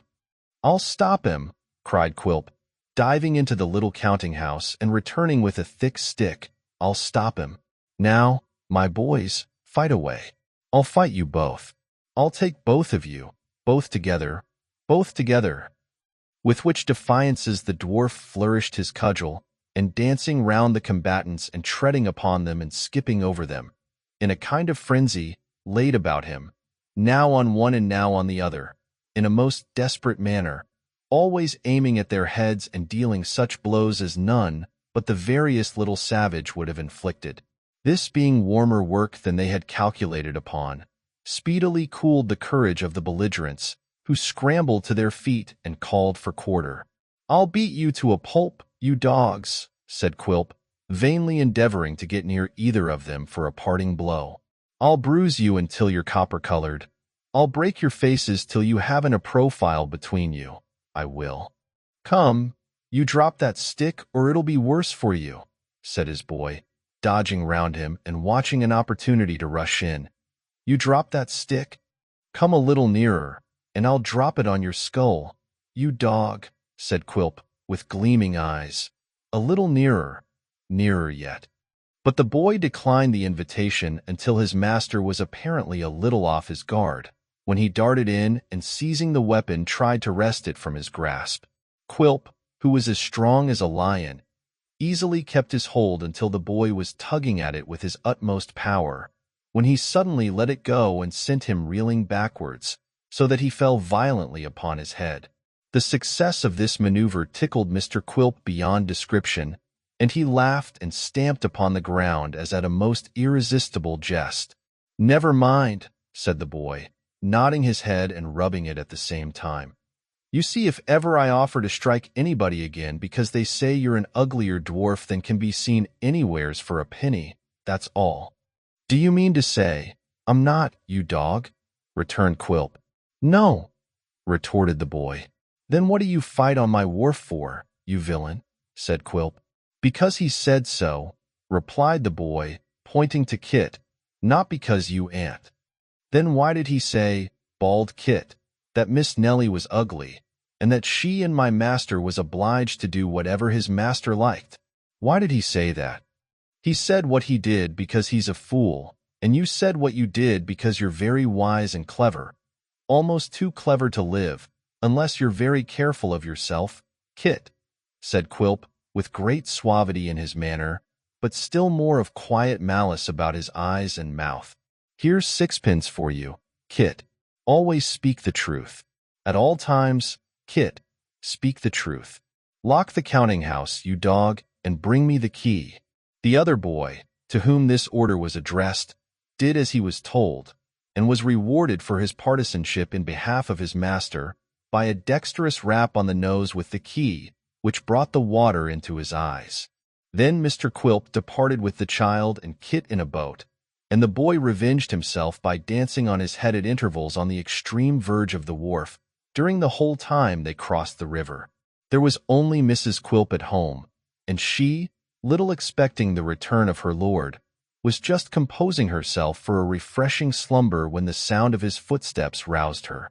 She had barely time to seem to be occupied in some needlework when he entered, accompanied by the child, having left Kit downstairs. "Here's Nellie Trent, dear Mrs. Quilp," said her husband. "A glass of wine, my dear, and a biscuit, for she has had a long walk. She'll sit with you, my soul, while I write a letter." Mrs. Quilp looked tremblingly in her spouse's face to know what this unusual courtesy might portend, and obedient to the summons she saw in his gesture, followed him into the next room. "Mind what I say to you," whispered Quilp. "See if you can get out of her anything about her grandfather, or what they do, or how they live, or what he tells her. I've my reasons for knowing, if I can. You women talk more freely to one another than you do to us, and you have a soft, mild way with you that'll win upon her. Do you hear?" "Yes, Quilp." "Go then. What's the matter now?" "Dear Quilp," faltered his wife, "I love the child. If you could do without making me deceive her." The dwarf, muttering a terrible oath, looked round, as if for some weapon with which to inflict condign punishment upon his disobedient wife. The submissive little woman hurriedly entreated him not to be angry, and promised to do as he bade her. "Do you hear me?" whispered Quilp, nipping and pinching her arm. "Worm yourself into her secrets. I know you can. I'm listening, recollect. If you're not sharp enough, I'll creak the door, and woe betide you if I have to creak it much. Go." Mrs. Quilp departed according to order, and her amiable husband, ensconcing himself behind the partly open door, and applying his ear close to it, began to listen with a face of great craftiness and attention. Poor Mrs. Quilp was thinking, however, in what manner to begin or what kind of inquiries she could make, and it was not until the door, creaking in a very urgent manner, warned her to proceed without further consideration, that the sound of her voice was heard. "How very often you have come backwards and forwards lately to Mr. Quilp, my dear." "I have said so to grandfather 100 times," returned Nell innocently. "And what has he said to that?" "Only sighed, and dropped his head, and seemed so sad and wretched that if you could have seen him I am sure you must have cried. You could not have helped it more than I know. How that door creaks!" "It often does," returned Mrs. Quilp, with an uneasy glance towards it. "But your grandfather, he used not to be so wretched?" "Oh, no," said the child eagerly, "so different. We were once so happy, and he so cheerful and contented. You cannot think what a sad change has fallen on us since." "I am very, very sorry to hear you speak like this, my dear," said Mrs. Quilp, and she spoke the truth. "Thank you," returned the child, kissing her cheek. "You are always kind to me, and it is a pleasure to talk to you. I can speak to no one else about him, but poor Kit. I am very happy still. I ought to feel happier perhaps than I do, but you cannot think how it grieves me sometimes to see him alter so." "He'll alter again, Nellie," said Mrs. Quilp, "and be what he was before." "Oh, if God would only let that come about," said the child with streaming eyes. "But it is a long time now since he first began to. I thought I saw that door moving." "It's the wind," said Mrs. Quilp, faintly. "Began to be so thoughtful and dejected, and to forget our old way of spending the time in the long evenings," said the child. "I used to read to him by the fireside, and he sat listening, and when I stopped and we began to talk, he told me about my mother, and how she once looked and spoke just like me when she was a little child. Then he used to take me on his knee, and try to make me understand that she was not lying in her grave, but had flown to a beautiful country beyond the sky where nothing died or ever grew old. We were very happy once." "Nellie, Nellie," said the poor woman, "I can't bear to see one as young as you so sorrowful. Pray don't cry." "I do so very seldom," said Nell, "but I have kept this to myself a long time, and I am not quite well, I think, for the tears come into my eyes and I cannot keep them back. I don't mind telling you my grief, for I know you will not tell it to anyone again." Mrs. Quilp turned away her head and made no answer. "Then," said the child, "we often walked in the fields and among the green trees, and when we came home at night, We liked it better for being tired, and said what a happy place it was. And if it was dark and rather dull, we used to say, what did it matter to us? For it only made us remember our last walk with greater pleasure, and look forward to our next one. But now we never have these walks, and though it is the same house, it is darker and much more gloomy than it used to be, indeed. She paused here. But though the door creaked more than once, Mrs. Quilp said nothing. Mind you don't suppose, said the child earnestly, that grandfather is less kind to me than he was. I think he loves me better every day, and is kinder and more affectionate than he was the day before. You do not know how fond he is of me. I am sure he loves you dearly, said Mrs. Quilp. Indeed he does, cried Nell, as dearly as I love him. But I have not told you the greatest change of all, and this you must never breathe again to anyone. He has no sleep or rest, but that which he takes by day in his easy chair. For every night and nearly all night long he is away from home. Nellie. Hush, said the child, laying her finger on her lip and looking round. When he comes home in the morning, which is generally just before day, I let him in. Last night he was very late, and it was quite light. I saw that his face was deadly pale, that his eyes were bloodshot, and that his legs trembled as he walked. When I had gone to bed again, I heard him groan. I got up and ran back to him, and heard him say, before he knew that I was there, that he could not bear his life much longer, and if it was not for the child, would wish to die. What shall I do? Oh, what shall I do? The fountains of her heart were opened.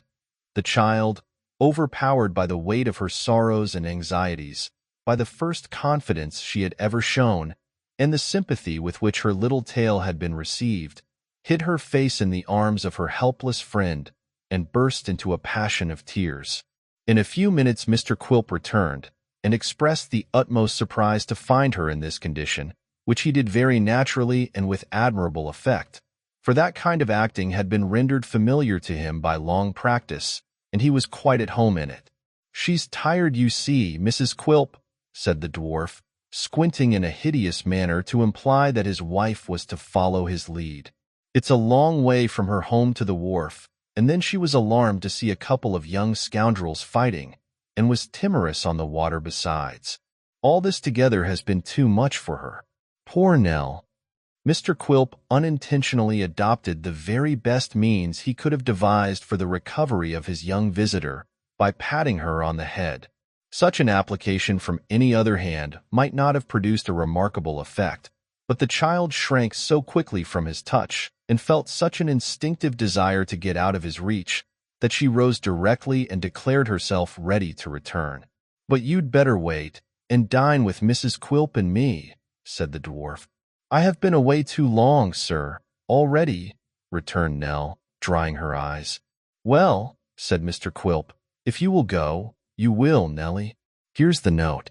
It's only to say that I shall see him tomorrow or maybe next day, and that I couldn't do that little business for him this morning. Goodbye, Nellie. Here, you sir. Take care of her. D'ye hear? Kit, who appeared at the summons, deigned to make no reply to so needless an injunction, and after staring at Quilp in a threatening manner, as if he doubted whether he might not have been the cause of Nellie shedding tears, and felt more than half disposed to revenge the fact upon him on the mere suspicion, turned about and followed his young mistress, who had by this time taken her leave of Mrs. Quilp and departed. You're a keen questioner, ain't you, Mrs. Quilp? Said the dwarf, turning upon her as soon as they were left alone. What more could I do? Returned his wife mildly. What more could you do? Sneered Quilp. Couldn't you have done something less? Couldn't you have done what you had to do, without appearing in your favorite part of the crocodile, you minx? I am very sorry for the child, Quilp, said his wife. Surely I've done enough. I've led her on to tell her secret she supposed we were alone, and you were by, God forgive me. You led her on. You did a great deal truly, said Quilp. What did I tell you about making me creak the door? It's lucky for you that from what she let fall, I've got the clue I want, for if I hadn't, I'd have visited the failure upon you, I can tell you. Mrs. Quilp, being fully persuaded of this, made no reply. Her husband added with some exultation, "But you may thank your fortunate stars, the same stars that made you Mrs. Quilp. You may thank them that I'm upon the old gentleman's track, and have got a new light. So let me hear no more about this matter now, or at any other time, and don't get anything too nice for dinner, for I shan't be home to it." So saying, Mr. Quilp put his hat on and took himself off, and Mrs. Quilp, who was afflicted beyond measure by the recollection of the part she had just acted, shut herself up in her chamber, and smothering her head in the bedclothes, bemoaned her fault more bitterly than many less tender-hearted persons would have mourned a much greater offense. For, in the majority of cases, conscience is an elastic and very flexible article, which will bear a deal of stretching and adapt itself to a great variety of circumstances. Some people, by prudent management and leaving it off piece by piece like a flannel waistcoat in warm weather, even contrive in time to dispense with it altogether. But there be others who can assume the garment and throw it off at pleasure. And this, being the greatest and most convenient improvement, is the one most in vogue. Chapter 7. "Fred," said Mr. Swiveller, "remember the once popular melody of Begone Dull Care. Fan the sinking flame of hilarity with the wing of friendship, and pass the rosy wine." Mr. Richard Swiveller's apartments were in the neighborhood of Drury Lane, and in addition to this convenience of situation had the advantage of being over a tobacconist's shop, so that he was enabled to procure a refreshing sneeze at any time by merely stepping out upon the staircase, and was saved the trouble and expense of maintaining a snuff-box. It was in these apartments that Mr. Swiveller made use of the expressions above recorded for the consolation and encouragement of his desponding friend. And it may not be uninteresting or improper to remark that even these brief observations partook in a double sense of the figurative and poetical character of Mr. Swiveller's mind, as the rosy wine was in fact represented by one glass of cold gin and water, which was replenished as occasion required from a bottle and jug upon the table, and was passed from one to another, in a scarcity of tumblers which, as Mr. Swiveller's was a bachelor's establishment, may be acknowledged without a blush. By a like pleasant fiction, his single chamber was always mentioned in a plural number. In its disengaged times, the tobacconist had announced it in his window as apartments for a single gentleman, and Mr. Swiveller, following up the hint, never failed to speak of it as his rooms, his lodgings, or his chambers, conveying to his hearers a notion of indefinite space, and leaving their imaginations to wander through long suites of lofty halls at pleasure. In this flight of fancy, Mr. Swiveller was assisted by a deceptive piece of furniture, in reality a bedstead, but in semblance a bookcase, which occupied a prominent situation in his chamber, and seemed to defy suspicion and challenge inquiry. There is no doubt that by day Mr. Swiveller firmly believed this secret convenience to be a bookcase and nothing more, that he closed his eyes to the bed, resolutely denied the existence of the blankets, and spurned the bolster from his thoughts. No word of its real use, no hint of its nightly service, no allusion to its peculiar properties, had ever passed between him and his most intimate friends. Implicit faith in the deception was the first article of his creed. To be the friend of Swiveller, you must reject all circumstantial evidence, all reason, observation, and experience, and repose a blind belief in the bookcase. It was his pet weakness, and he cherished it. "Fred," said Mr. Swiveller, finding that his former adjuration had been productive of no effect, "pass the rosy." Young Trent, with an impatient gesture, pushed the glass towards him, and fell again in the moody attitude from which he had been unwillingly roused. "I'll give you, Fred," said his friend, stirring the mixture, "a little sentiment appropriate to the occasion. Here's may they." "Pshaw," interposed the other, "you worry me to death with your chattering. You can be merry under any circumstances."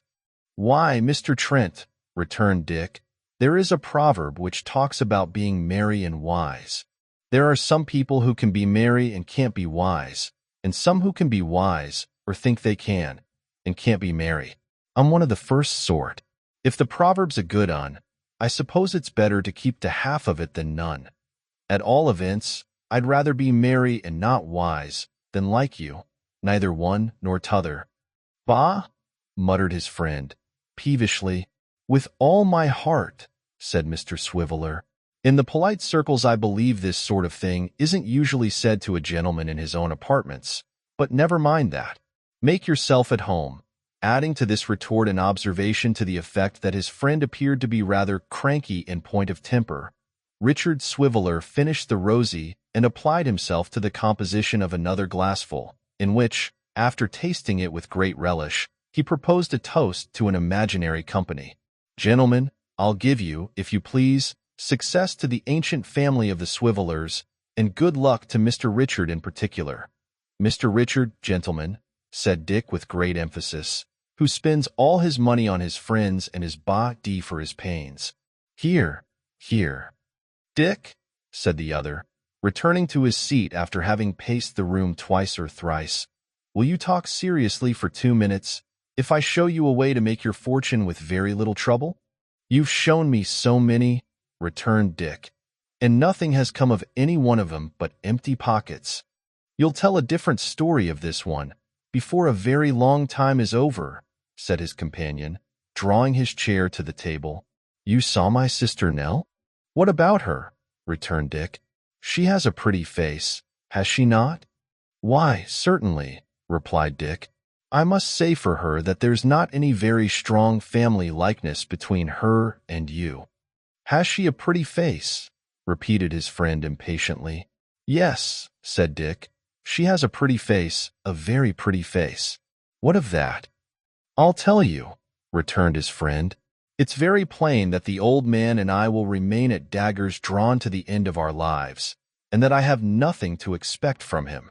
You see that, I suppose? A bat might see that, with the sun shining, said Dick. It's equally plain that the money which the old flint, rot him, first taught me to expect that I should share with her at his death, will all be hers, is it not? I should said it was, replied Dick, unless the way in which I put the case to him made an impression. It may have done so. It was powerful, Fred. Here is a jolly old grandfather. That was strong. I thought, very friendly and natural. Did it strike you in that way? It didn't strike him, returned the other, so we needn't discuss it. Now look here. Nell is nearly 14. Fine girl of her age, but small, observed Richard Swiveller parenthetically. If I am to go on, be quiet for 1 minute, returned Trent, fretting at the slight interest the other appeared to take in the conversation. Now I'm coming to the point. That's right, said Dick. The girl has strong affections, and brought up as she has been, may, at her age, be easily influenced and persuaded.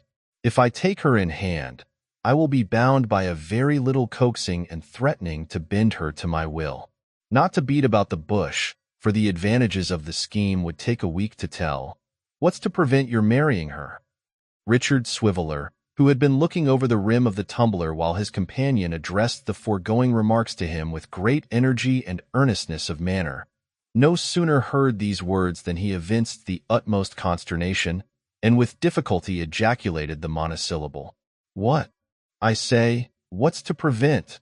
Repeated the other with a steadiness of manner, of the effect of which upon his companion he was well assured by long experience. What's to prevent your marrying her? And she nearly 14, cried Dick. I don't mean marrying her now, returned the brother angrily. Say in 2 years' time, in 3, in 4. Does the old man look like a long-liver? He don't look like it, said Dick, shaking his head. But these old people, there's no trusting them, Fred. There's an aunt of mine down in Dorsetshire that was going to die when I was 8 years old, and hasn't kept her word yet. They're so aggravating, so unprincipled, so spiteful. Unless there's apoplexy in the family, Fred, you can't calculate upon him, and even then they deceive you just as often as not. Look at the worst side of the question then, said Trent as steadily as before, and keeping his eyes upon his friend. Suppose he lives. To be sure, said Dick. There's the rub.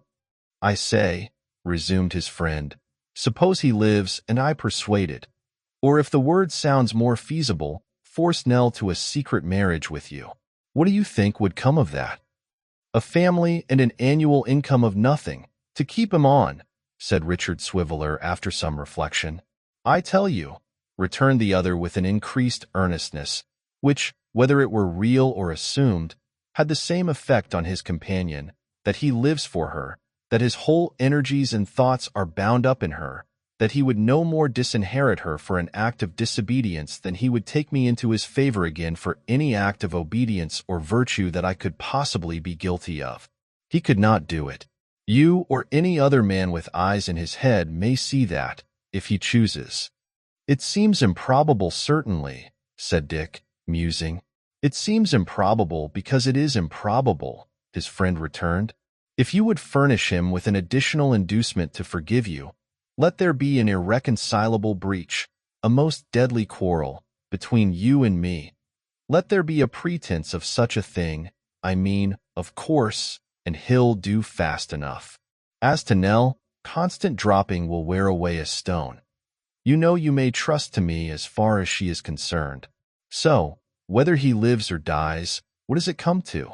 That you become the sole inheritor of the wealth of this rich old hunks, that you and I spend it together, and that you get into the bargain a beautiful young wife. I suppose there's no doubt about his being rich, said Dick. Doubt? Did you hear what he let fall the other day when we were there? Doubt? What will you doubt next, Dick?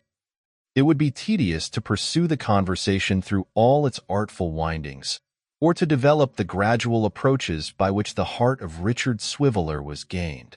It is sufficient to know that vanity, interest, poverty, and every spendthrift consideration urged him to look upon the proposal with favor, and that where all other inducements were wanting, the habitual carelessness of his disposition stepped in and still weighed down the scale on the same side.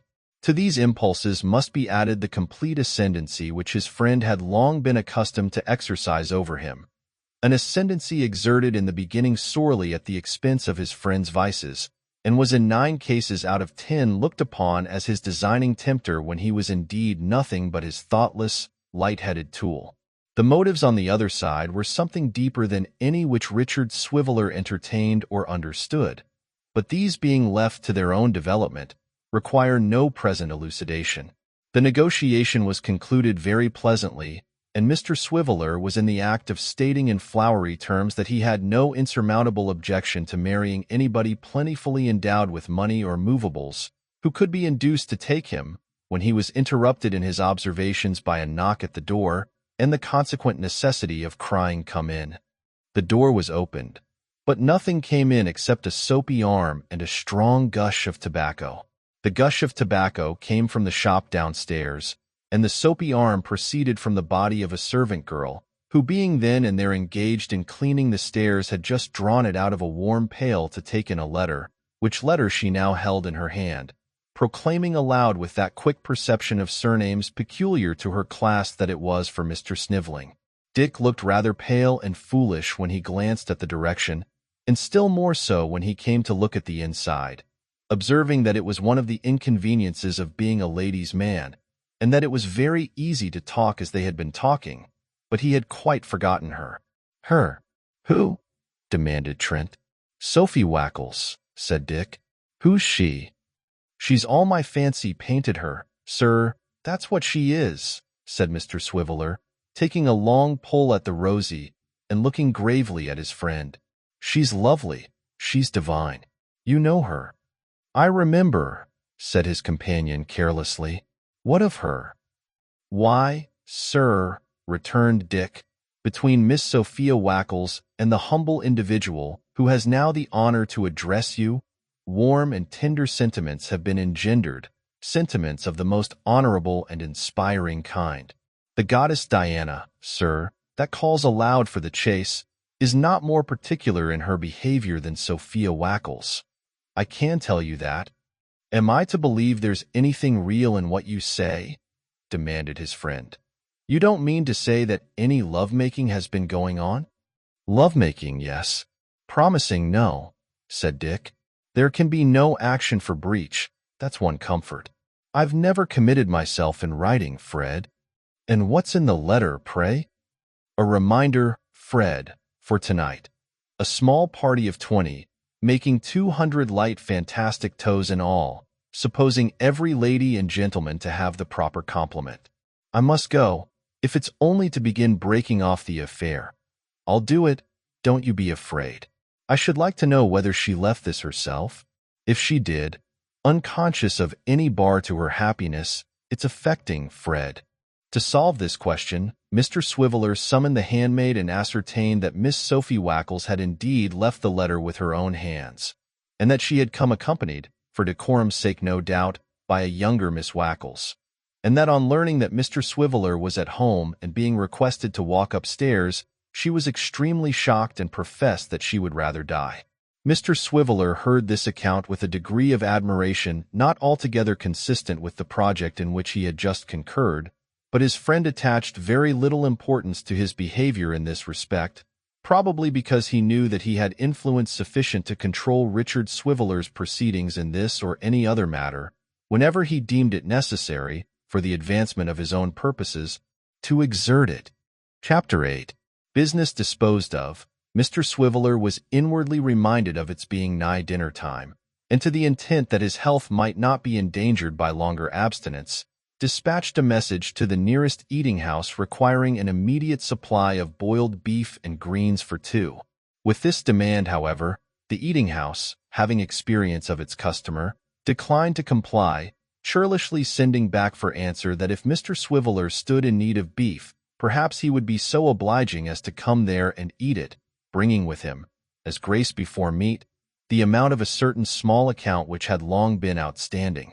Not at all intimidated by this rebuff, but rather sharpened in wits and appetite, Mr. Swiveller forwarded the same message to another and more distant eating-house, adding to it by way of rider that the gentleman was induced to send so far, not only by the great fame and popularity its beef had acquired, but in consequence of the extreme toughness of the beef retailed at the obdurate cook's shop, which rendered it quite unfit not merely for gentlemanly food, but for any human consumption.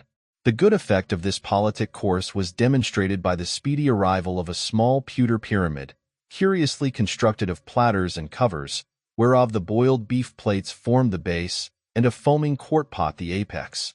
The structure being resolved into its component parts afforded all things requisite and necessary for a hearty meal, to which Mr. Swiveller and his friend applied themselves with great keenness and enjoyment. "May the present moment," said Dick, sticking his fork into a large carbuncular potato, "be the worst of our lives. I like the plan of sending him with the peel on. There's a charm in drawing a potato from its native element, if I may so express it, to which the rich and powerful are strangers.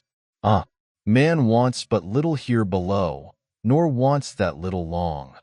How true that is, after dinner. I hope the eating-house keeper will want but little, and that he may not want that little long, returned his companion. But I suspect you've no means of paying for this. I shall be passing present, and I'll call, said Dick, winking his eye significantly. The waiter's quite helpless. The goods are gone, Fred, and there's an end of it. In point of fact, it would seem that the waiter felt this wholesome truth, for when he returned for the empty plates and dishes and was informed by Mr. Swiveller with dignified carelessness that he would call and settle when he should be passing presently, he displayed some perturbation of spirit and muttered a few remarks about payment on delivery and no trust and other unpleasant subjects, but was fain to content himself with inquiring at what hour it was likely that the gentleman would call, in order that being presently responsible for the beef, greens, and sundries, he might take to be in the way at the time. Mr. Swiveller, after mentally calculating his engagements to a nicety, replied that he should look in at from 2 minutes before 6 and 7 minutes past, and the man disappearing with this feeble consolation, Richard Swiveller took a greasy memorandum book from his pocket and made an entry therein. "Is that a reminder, in case you should forget to call?" said Trent with a sneer.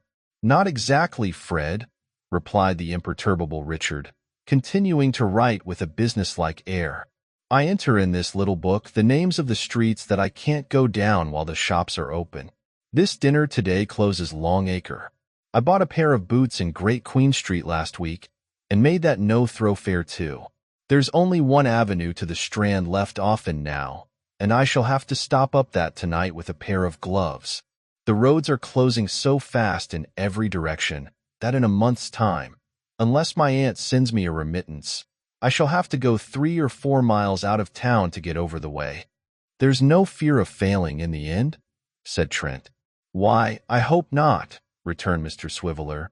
"But the average number of letters it takes to soften her is 6, and this time we have got as far as 8 without any effect at all.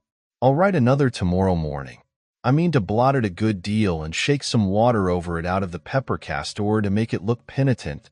I'm in such a state of mind that I hardly know what I write. Blot. If you could see me at this minute shedding tears for my past misconduct, pepper castor, my hand trembles when I think, blot again. If that don't produce the effect, it's all over."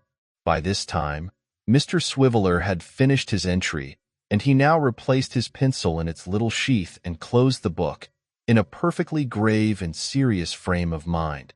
His friend discovered that it was time for him to fulfill some other engagement, and Richard Swiveller was accordingly left alone, in company with the rosy wine and his own meditations touching Miss Sophie Wackles. "It's rather sudden," said Dick, shaking his head with a look of infinite wisdom, and running on, as he was accustomed to do, with scraps of verse as if they were only prose in a hurry.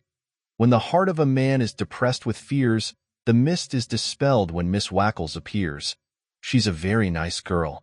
She's like the red rose that's newly sprung in June. There's no denying that.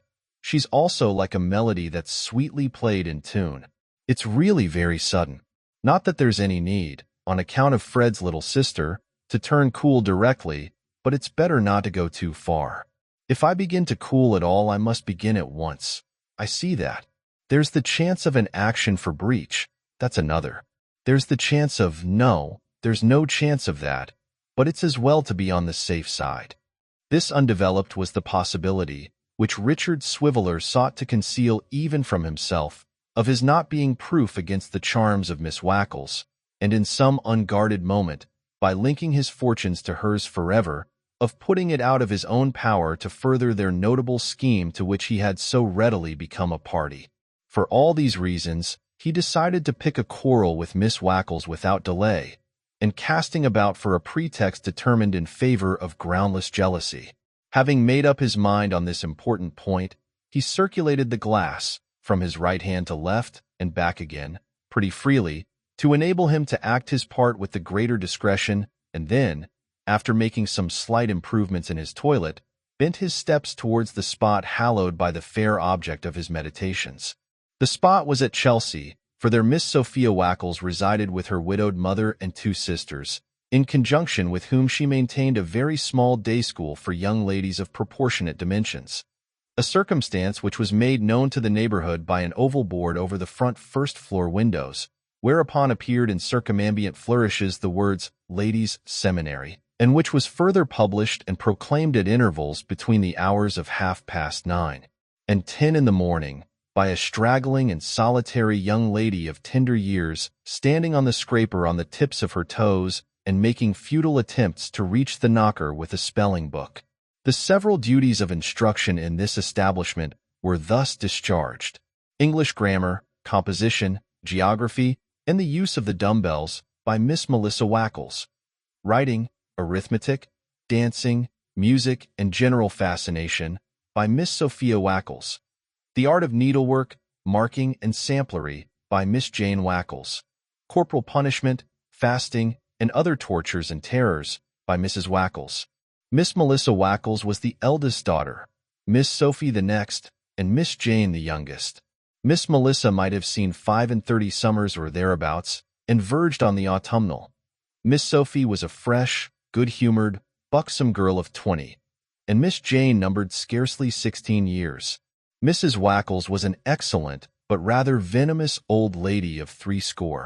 To this ladies' seminary, then, Richard Swiveller hied, with designs obnoxious to the peace of the fair Sophia, who, arrayed in virgin white, embellished by no ornament but one blushing rose, received him on his arrival, in the midst of very elegant, not to say brilliant preparations, such as the embellishment of the room with the little flower-pots which always stood on the window-sill outside, save in windy weather when they blew into the area. The choice attire of the day scholars who were allowed to grace the festival, the unwanted curls of Miss Jane Wackles, who had kept her head during the whole of the preceding day screwed up tight in a yellow playbill, and the solemn gentility and stately bearing of the old lady and her eldest daughter, which struck Mr. Swiveller as being uncommon but made no further impression upon him. The truth is, and, as there is no accounting for tastes, even a taste so strange as this may be recorded without being looked upon as a willful and malicious invention. The truth is that neither Mrs. Wackles nor her eldest daughter had at any time greatly favored the pretensions of Mr. Swiveller, being accustomed to make slight mention of him as a gay young man, and to sigh and shake their heads ominously whenever his name was mentioned. Mr. Swiveller's conduct in respect to Miss Sophie having been of that vague and dilatory kind which is usually looked upon as betokening no fixed matrimonial intentions, the young lady herself began in course of time to deem it highly desirable that it should be brought to an issue one way or other.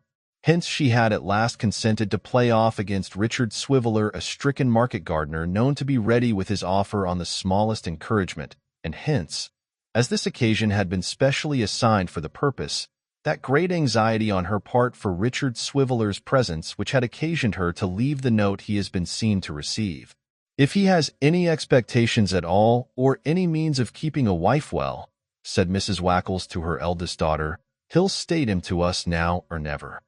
If he really cares about me," thought Miss Sophie, "he must tell me so tonight." But all these sayings and doings and thinkings being unknown to Mr. Swiveller, affected him not in the least. He was debating in his mind how he could best turn jealous, and wishing that Sophie were for that occasion only far less pretty than she was, or that she were her own sister, which would have served his turn as well, when the company came, and among them the market gardener, whose name was Cheggs.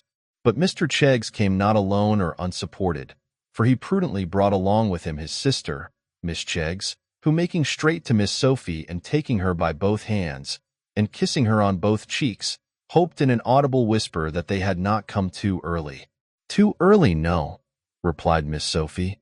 "Oh, my dear," rejoined Miss Cheggs in the same whisper as before, "I've been so tormented, so worried, that it's a mercy we were not here at 4 o'clock in the afternoon. Alec has been in such a state of impatience to come. You'd hardly believe that he was dressed before dinner time, and has been looking at the clock and teasing me ever since. It's all your fault, you naughty thing." Hereupon Miss Sophie blushed, and Mr. Cheggs, who was bashful before ladies, blushed too, and Miss Sophie's mother and sisters, to prevent Mr. Cheggs from blushing more, lavished civilities and attentions upon him, and left Richard Swiveller to take care of himself. Here was the very thing he wanted. Here was good cause, reason, and foundation for pretending to be angry. But having this cause, reason, and foundation which he had come expressly to seek, not expecting to find, Richard Swiveller was angry in sound earnest, and wondered what the devil Cheggs meant by his impudence. However, Mr. Swiveller had Miss Sophie's hand for the first quadrille, country dances being low, were utterly proscribed, and so gained an advantage over his rival, who sat despondingly in a corner and contemplated the glorious figure of the young lady as she moved through the mazy dance.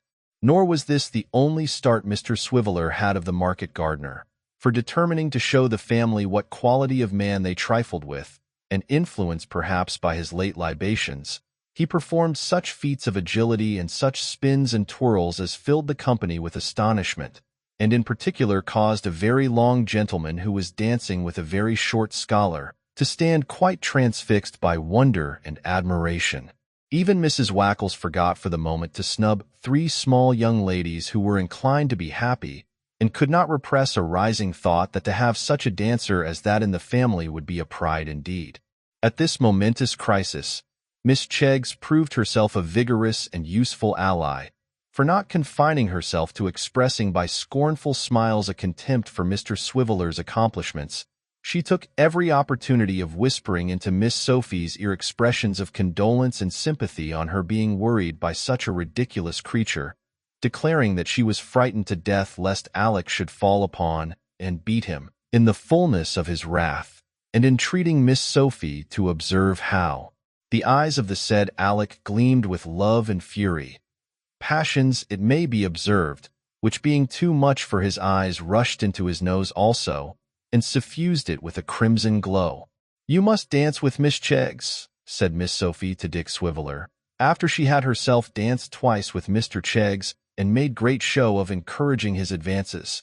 "She's a nice girl, and her brother's quite delightful." "Quite delightful, is he?" muttered Dick. "Quite delighted, too, I should say, from the manner in which he's looking this way." Here Miss Jane, previously instructed for the purpose, interposed her many curls and whispered her sister to observe how jealous Mr. Cheggs was. "Jealous? Like his impudence," said Richard Swiveller. "His impudence, Mr. Swiveller," said Miss Jane, tossing her head. "Take care he don't hear you, sir, or you may be sorry for it."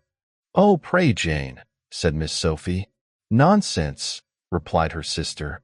"Why shouldn't Mr. Cheggs be jealous if he likes?" "I like that, certainly. Mr. Cheggs has as good a right to be jealous as anyone else has, and perhaps he may have a better right soon if he hasn't already. You know best about that, Sophie." Though this was a concerted plot between Miss Sophie and her sister, originating in humane intentions and having for its object the inducing Mr. Swiveller to declare himself in time, it failed in its effect. For Miss Jane, being one of those young ladies who are prematurely shrill and shrewish, gave such undue importance to her part that Mr. Swiveller retired in dudgeon, resigning his mistress to Mr. Cheggs, and conveying a defiance into his looks which that gentleman indignantly returned. "Did you speak to me, sir?" said Mr. Cheggs, following him into a corner. "Have the kindness to smile, sir, in order that we may not be suspected. Did you speak to me, sir?" Mr. Swiveller looked with a supercilious smile at Mr. Cheggs' toes, then raised his eyes from them to his ankles, from that to his shin, from that to his knee, and so on very gradually, keeping up his right leg, until he reached his waistcoat, when he raised his eyes from button to button until he reached his chin, and traveling straight up the middle of his nose came at last to his eyes, when he said abruptly, "No, sir, I didn't." "Him," said Mr. Cheggs, glancing over his shoulder. "Have the goodness to smile again, sir. Perhaps you wish to speak to me, sir." "No, sir, I didn't do that either." "Perhaps you may have nothing to say to me now, sir," said Mr. Cheggs fiercely. At these words Richard Swiveller withdrew his eyes from Mr. Cheggs' face, and traveling down the middle of his nose and down his waistcoat and down his right leg, reached his toes again, and carefully surveyed him. This done, he crossed over, and coming up the other leg, and thence approaching by the waistcoat as before, said when had got to his eyes, "No, sir, I haven't." "Oh, indeed, sir," said Mr. Cheggs. "I'm glad to hear it. You know where I'm to be found, I suppose, sir, in case you should have anything to say to me?" "I can easily inquire, sir, when I want to know." "There's nothing more we need say, I believe, sir?" "Nothing more, sir." With that they closed the tremendous dialogue by frowning mutually.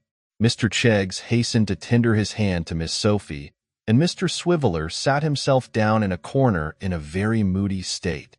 Hard by this corner, Mrs. Wackles and Miss Wackles were seated, looking on at the dance, and unto Mrs. and Miss Wackles, Miss Cheggs occasionally darted when her partner was occupied with his share of the figure, and made some remark or other which was gall and wormwood to Richard Swiveller's soul. Looking into the eyes of Mrs. and Miss Wackles for encouragement, and sitting very upright and uncomfortable on a couple of hard stools, were two of the day scholars. And when Miss Wackles smiled and Mrs. Wackles smiled, the two little girls on the stools sought to curry favor by smiling likewise, in gracious acknowledgment of which attention the old lady frowned them down instantly, and said that if they dared to be guilty of such an impertinence again, they should be sent under convoy to their respective homes. This threat caused one of the young ladies, she being of a weak and trembling temperament, to shed tears, and for this offense they were both filed off immediately, with a dreadful promptitude that struck terror into the souls of all the pupils. "I've got such news for you," said Miss Cheggs, approaching once more. "Alec has been saying such things to Sophie. Upon my word, you know, it's quite serious and in earnest, that's clear." "What's he been saying, my dear?" demanded Mrs. Wackles. "All manner of things," replied Miss Cheggs. "You can't think how out he has been speaking." Richard Swiveller considered it advisable to hear no more, but taking advantage of a pause in the dancing, and the approach of Mr. Cheggs to pay his court to the old lady, swaggered with an extremely careful assumption of extreme carelessness toward the door, passing on the way Miss Jane Wackles, who in all the glory of her curls was holding a flirtation, as good practice when no better was to be had, with a feeble old gentleman who lodged in the parlor. Near the door sat Miss Sophie, still fluttered and confused by the attentions of Mr. Cheggs, and by her side Richard Swiveller lingered for a moment to exchange a few parting words. "My boat is on the shore and my bark is on the sea, but before I pass this door I will say farewell to thee," murmured Dick, looking gloomily upon her. "Are you going?" said Miss Sophie, whose heart sank within her at the result of her stratagem, but who affected a light indifference notwithstanding. "Am I going?" echoed Dick bitterly. "Yes, I am." "What then?" "Nothing, except that it's very early," said Miss Sophie. "But you are your own master, of course." "I would that I had been my own mistress too," said Dick, "before I had ever entertained a thought of you. Miss Wackles, I believed you true, and I was blessed in so believing. But now I mourn that ere I knew, a girl so fair yet so deceiving." Miss Sophie bit her lip and affected to look with great interest after Mr. Cheggs, who was quaffing lemonade in the distance. "I came here," said Dick, rather oblivious of the purpose with which he had really come, "with my bosom expanded, my heart dilated, and my sentiments of a corresponding description. I go away with feelings that may be conceived but cannot be described, feeling within myself that desolating truth that my best affections have experienced this night a stifler." "I am sure I don't know what you mean, Mr. Swiveller," said Miss Sophie with downcast eyes. "I'm very sorry if—" "Sorry, ma'am," said Dick, "sorry in the possession of a Cheggs. But I wish you a very good night," concluding with this slight remark, that there is a young lady growing up at this present moment for me, who has not only great personal attractions but great wealth, and who has requested her next of kin to propose for my hand, which, having a regard for some members of her family, I have consented to promise. It's a gratifying circumstance which you'll be glad to hear, that a young and lovely girl is growing into a woman expressly on my account, and is now saving up for me. I thought I'd mention it. I have now merely to apologize for trespassing so long upon your attention. Good night. "There's one good thing springs out of all this," said Richard Swiveller to himself when he had reached home and was hanging over the candle with the extinguisher in his hand, "which is, that I now go heart and soul, neck and heels, with Fred in all his scheme about little Nelly, and right glad he'll be to find me so strong upon it. He shall know all about that tomorrow, and in the meantime, as it's rather late, I'll try and get a wink of the Bommy." The Bommy came almost as soon as it was courted. In a very few minutes Mr. Swiveller was fast asleep, dreaming that he had married Nellie Trent and come into the property, and that his first act of power was to lay waste the market garden of Mr. Cheggs and turn it into a brick-field. Chapter 9. The child, in her confidence with Mrs. Quilp, had but feebly described the sadness and sorrow of her thoughts, or the heaviness of the cloud which overhung her home and cast dark shadows on its hearth. Besides that it was very difficult to impart to any person not intimately acquainted with the life she led an adequate sense of its gloom and loneliness. A constant fear of in some way committing or injuring the old man to whom she was so tenderly attached had restrained her, even in the midst of her heart's overflowing, and made her timid of allusion to the main cause of her anxiety and distress. For it was not the monotonous days uncheckered by variety and uncheered by pleasant companionship. It was not the dark, dreary evenings or the long, solitary nights. It was not the absence of every slight and easy pleasure for which young hearts beat high, or the knowing nothing of childhood but its weakness and its easily wounded spirit that had wrung such tears from Nell. To see the old man struck down beneath the pressure of some hidden grief, to mark his wavering and unsettled state, to be agitated at times with a dreadful fear that his mind was wandering, and to trace in his words and looks the dawning of despondent madness. To watch and wait and listen for confirmation of these things day after day, and to feel and know that, come what might, they were alone in the world with no one to help or advise or care about them. These were causes of depression and anxiety that might have sat heavily on an older breast with many influences at work to cheer and gladden it, but how heavily on the mind of a young child to whom they were ever present, and who was constantly surrounded by all that could keep such thoughts in restless action. And yet, to the old man's vision, Nell was still the same. When he could, for a moment, disengage his mind from the phantom that haunted and brooded on it always, there was his young companion with the same smile for him, the same earnest words, the same merry laugh, the same love and care that, sinking deep into his soul, seemed to have been present to him through his whole life.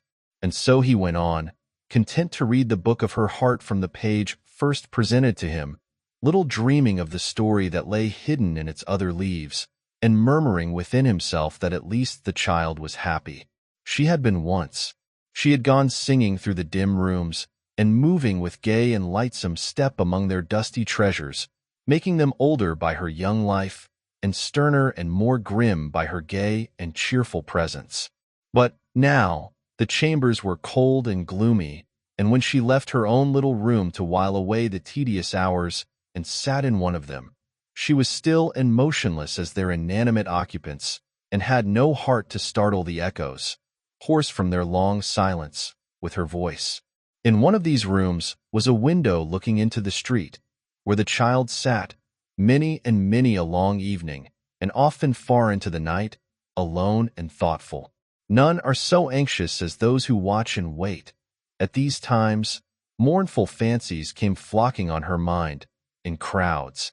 She would take her station here, at dusk, and watch the people as they passed up and down the street, or appeared at the windows of the opposite houses, wondering whether those rooms were as lonesome as that in which she sat, and whether those people felt it company to see her sitting there, as she did only to see them look out and draw in their heads again. There was a crooked stack of chimneys on one of the roofs, in which, by often looking at them, she had fancied ugly faces that were frowning over at her and trying to peer into the room, and she felt glad when it grew too dark to make them out, though she was sorry too, when the man came to light the lamps in the street, for it made it late and very dull inside. Then she would draw in her head to look round the room and see that everything was in its place and hadn't moved, and looking out into the street again, would perhaps see a man passing with a coffin on his back, and 2 or 3 others silently following him to a house where somebody lay dead, which made her shudder and think of such things until they suggested afresh the old man's altered face and manner, and a new train of fears and speculations. If he were to die, if sudden illness had happened to him, and he were never to come home again, alive, if, one night, he should come home, and kiss and bless her as usual, and after she had gone to bed and had fallen asleep and was perhaps dreaming pleasantly and smiling in her sleep, he should kill himself and his blood come creeping, on the ground to her own bedroom door. These thoughts were too terrible to dwell upon, and again she would have recourse to the street, now trodden by fewer feet, and darker and more silent than before. The shops were closing fast, and lights began to shine from the upper windows, as the neighbors went to bed. By degrees, these dwindled away and disappeared or were replaced, here and there, by a feeble rush candle which was to burn all night. Still, there was one late shop at no great distance which sent forth a ruddy glare upon the pavement even yet, and looked bright and companionable. But in a little time, this closed, the light was extinguished, and all was gloomy and quiet, except when some stray footsteps sounded on the pavement, or a neighbor, out later than his wont, knocked lustily at his house door to rouse the sleeping inmates. When the night had worn away thus far, and seldom now until it had, the child would close the window, and steal softly downstairs, thinking as she went that if one of those hideous faces below, which often mingled with her dreams, were to meet her by the way, rendering itself visible by some strange light of its own, how terrified she would be. But these fears vanished before a well-trimmed lamp, and the familiar aspect of her own room.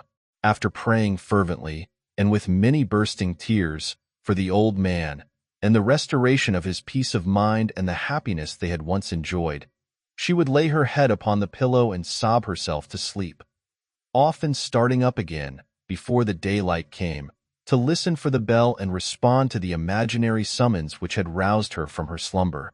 One night, the third after Nellie's interview with Mrs. Quilp, the old man, who had been weak and ill all day, said he should not leave home.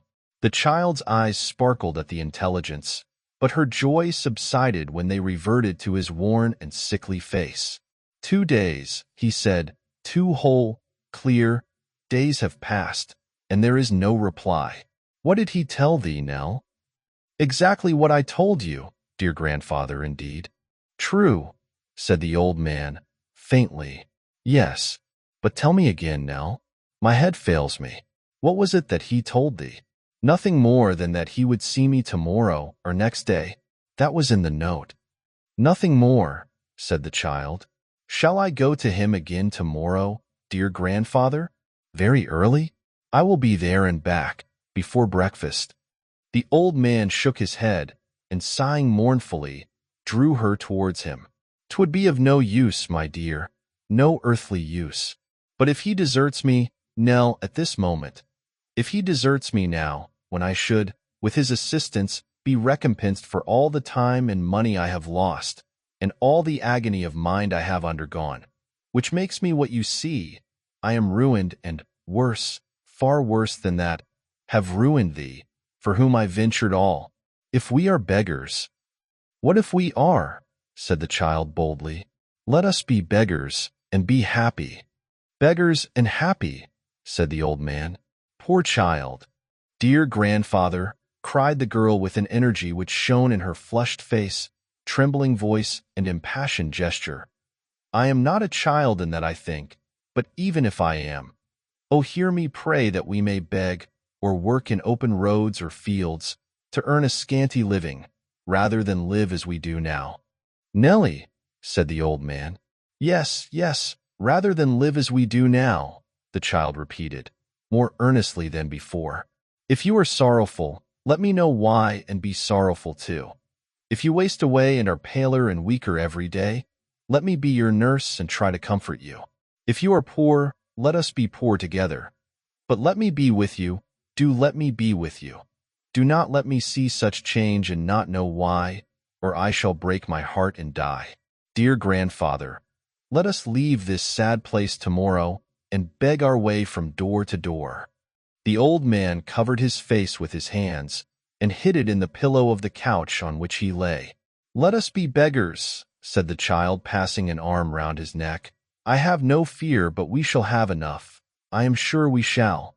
Let us walk through country places and sleep in fields and under trees, and never think of money again, or anything that can make you sad, but rest at nights, and have the sun and wind upon our faces in the day, and thank God together. Let us never set foot in dark rooms or melancholy houses any more, but wander up and down wherever we like to go. And when you are tired, you shall stop to rest in the pleasantest place that we can find, and I will go and beg for both. The child's voice was lost in sobs as she dropped upon the old man's neck. Nor did she weep alone. These were not words for other ears, nor was it a scene for other eyes.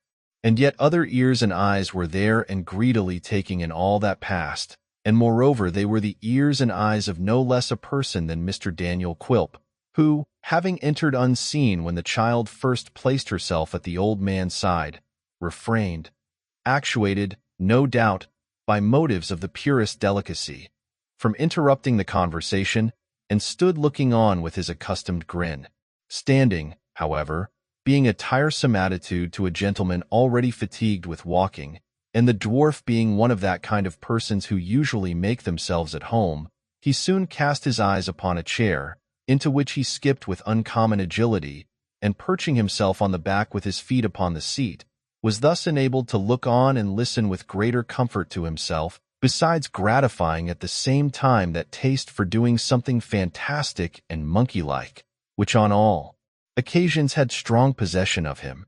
Here, then, he sat, one leg cocked carelessly over the other, his chin resting on the palm of his hand, his head turned a little on one side, and his ugly features twisted into a complacent grimace. And in this position the old man, happening in course of time to look that way, at length chanced to see him. To his unbounded astonishment, the child uttered a suppressed shriek on beholding this agreeable figure. In their first surprise both she and the old man, not knowing what to say and half doubting its reality, looked shrinkingly at it. Not at all disconcerted by this reception, Daniel Quilp preserved the same attitude, merely nodding twice or thrice with great condescension. At length, the old man pronounced his name, and inquired how he came there. "Through the door," said Quilp, pointing over his shoulder with his thumb. "I'm not quite small enough to get through keyholes. I wish I was. I want to have some talk with you, particularly, and in private. With nobody present, neighbor. Goodbye, little Nellie." Nell looked at the old man, who nodded to her to retire, and kissed her cheek. "Ah," said the dwarf, smacking his lips, "what a nice kiss that was, just upon the rosy part. What a capital kiss." Nell was none the slower in going away. For this remark, Quilp looked after her with an admiring leer, and when she had closed the door, fell to complimenting the old man upon her charms. "Such a fresh, blooming, modest little bud, neighbor," said Quilp, nursing his short leg, and making his eyes twinkle very much. "Such a chubby, rosy, cozy little Nell." The old man answered by a forced smile, and was plainly struggling with a feeling of the keenest and most exquisite impatience. It was not lost upon Quilp, who delighted in torturing him, or indeed anybody else when he could. "She's so," said Quilp, speaking very slowly and feigning to be quite absorbed in the subject, "so small, so compact, so beautifully modeled, so fair, with such blue veins and such a transparent skin, and such little feet, and such winning ways. But bless me, you're nervous. Why, neighbor, what's the matter? I swear to you," continued the dwarf, dismounting from the chair and sitting down in it, with a careful slowness of gesture very different from the rapidity with which he had sprung up unheard, "I swear to you that I had no idea old blood ran so fast or kept so warm. I thought it was sluggish in its course and cool, quite cool. I am pretty sure it ought to be. Yours must be out of order, neighbor." "I believe it is," groaned the old man, clasping his head with both hands. "There's burning fever here, and something now and then to which I fear to give a name." The dwarf said never a word, but watched his companion as he paced restlessly up and down the room, and presently returned to his seat. Here he remained, with his head bowed upon his breast for some time, and then suddenly raising it, said, "Once and once for all, have you brought me any money?" "No," returned Quilp. "Then," said the old man, clenching his hands desperately, and looking upwards, "the child and I are lost." "Neighbor," said Quilp, glancing sternly at him, and beating his hand twice or thrice upon the table to attract his wandering attention, "let me be plain with you, and play a fairer game than when you held all the cards, and I saw but the backs and nothing more. You have no secret from me now." The old man looked up, trembling. "You are surprised," said Quilp. "Well, perhaps that's natural. You have no secret from me now, I say. No, not one. For now, I know that all those sums of money, that all those loans, advances, and supplies that you have had from me, have found their way to, shall I say the word?" "Aye," replied the old man, "say it if you will." "To the gaming table," rejoined Quilp, "your nightly haunt. This was the precious scheme to make your fortune, was it? This was the secret certain source of wealth in which I was to have sunk my money, if I had been the fool you took me for. This was your inexhaustible mine of gold, your El Dorado, eh?" "Yes," cried the old man, turning upon him with gleaming eyes, "it was. It is. It will be, till I die." "That I should have been blinded," said Quilp, looking contemptuously at him, by a mere shallow gambler. I am no gambler, cried the old man fiercely. I call heaven to witness that I never played for gain of mine, or love of play, that at every piece I staked, I whispered to myself that orphan's name and called on heaven to bless the venture, which it never did. Whom did it prosper? Who were those with whom I played? Men who lived by plunder, profligacy, and riot, squandering their gold in doing ill and propagating vice and evil. My winnings would have been from them. My winnings would have been bestowed to the last farthing on a young sinless child whose life they would have sweetened and made happy. What would they have contracted? The means of corruption, wretchedness, and misery. Who would not have hoped in such a cause? Tell me that. Who would not have hoped as I did? When did you first begin this mad career? Asked Quilp, his taunting inclination subdued, for a moment, by the old man's grief and wildness. When did I first begin? He rejoined, passing his hand across his brow. When was it that I first began? When should it be, but when I began to think how little I had saved, how long a time it took to save it all, how short a time I might have at my age to live, and how she would be left to the rough mercies of the world, with barely enough to keep her from the sorrows that weighed on poverty. Then it was that I began to think about it. After you first came to me to get your precious grandson packed off to sea, said Quilp. Shortly after that, replied the old man. I thought of it a long time, and had it in my sleep for months. Then I began. I found no pleasure in it. I expected none.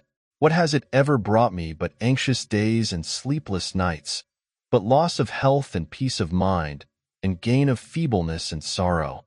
You lost what money you had laid by, first, and then came to me. While I thought you were making your fortune, as you said you were making yourself a beggar, eh? Dear me. And so it comes to pass that I hold every security you could scrape together, and a bill of sale upon the stock and property, said Quilp, standing up and looking about him, as if to assure himself that none of it had been taken away. But did you never win? Never, groaned the old man.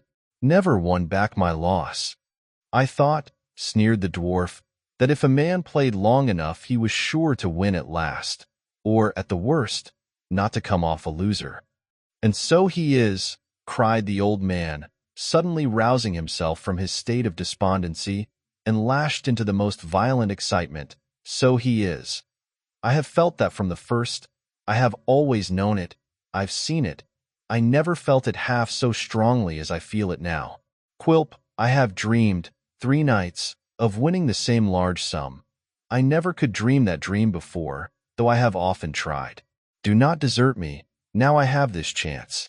I have no resource but you. Give me some help, let me try this one last hope.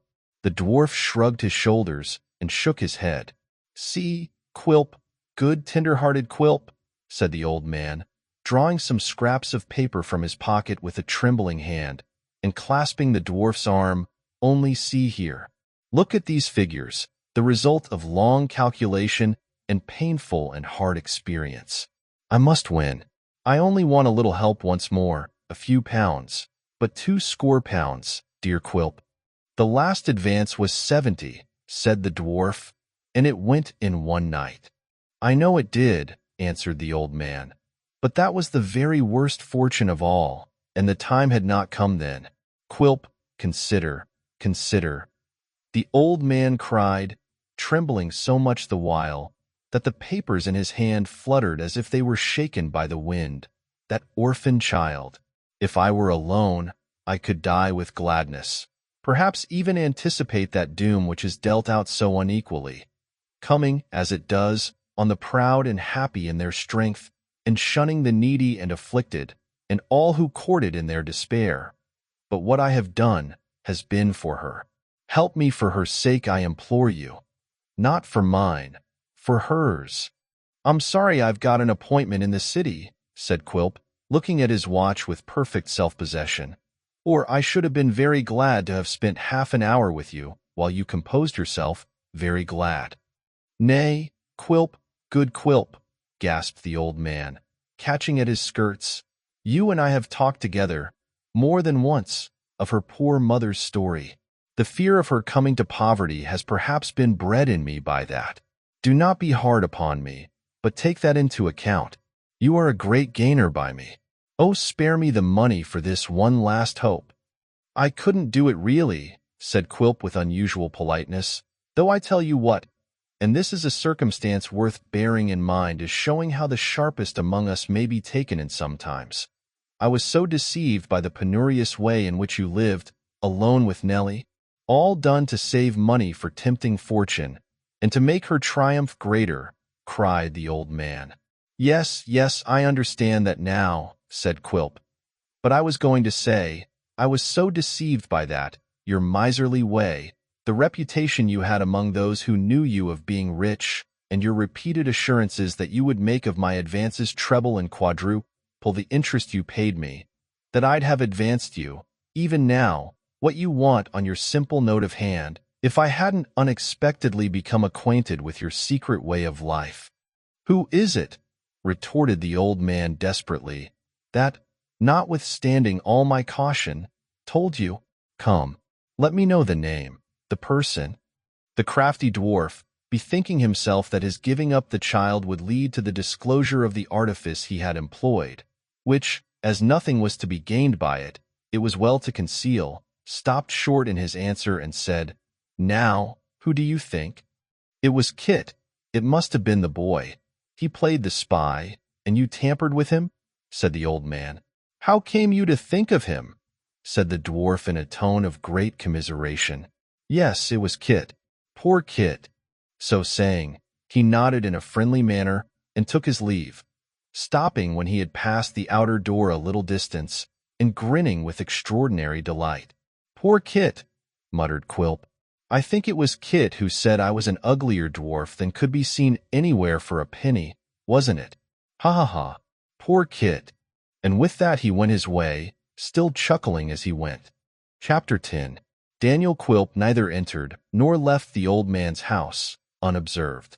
In the shadow of an archway nearly opposite, leading to one of the many passages which diverged from the main street, there lingered one, who, having taken up his position when the twilight first came on, still maintained it with undiminished patience, and leaning against the wall with the manner of a person who had a long time to wait, and being well used to it was quite resigned, scarcely changed his attitude for the hour together. This patient lounger attracted little attention from any of those who passed, and bestowed as little upon them.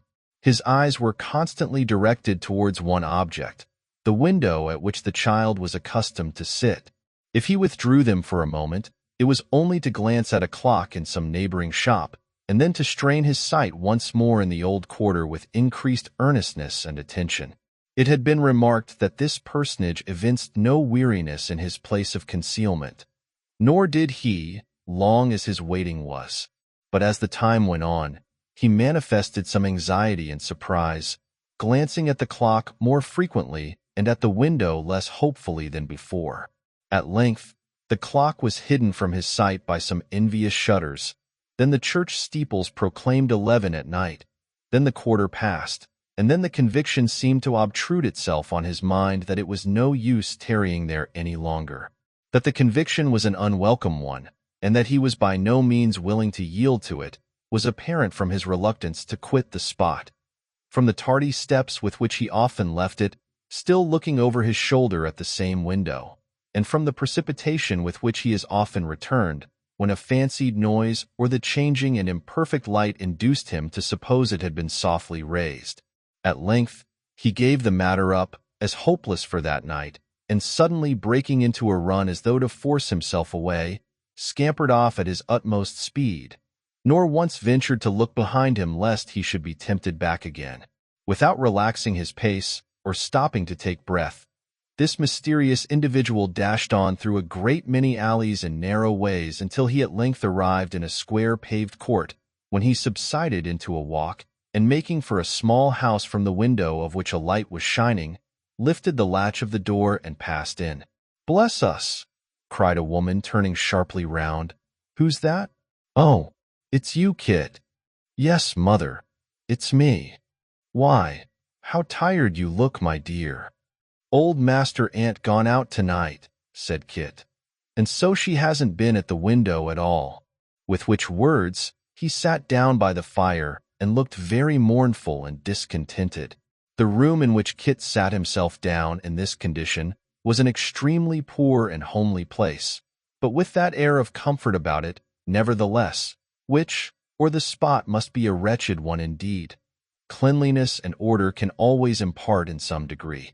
Late as the Dutch clock showed it to be, the poor woman was still hard at work at an ironing table.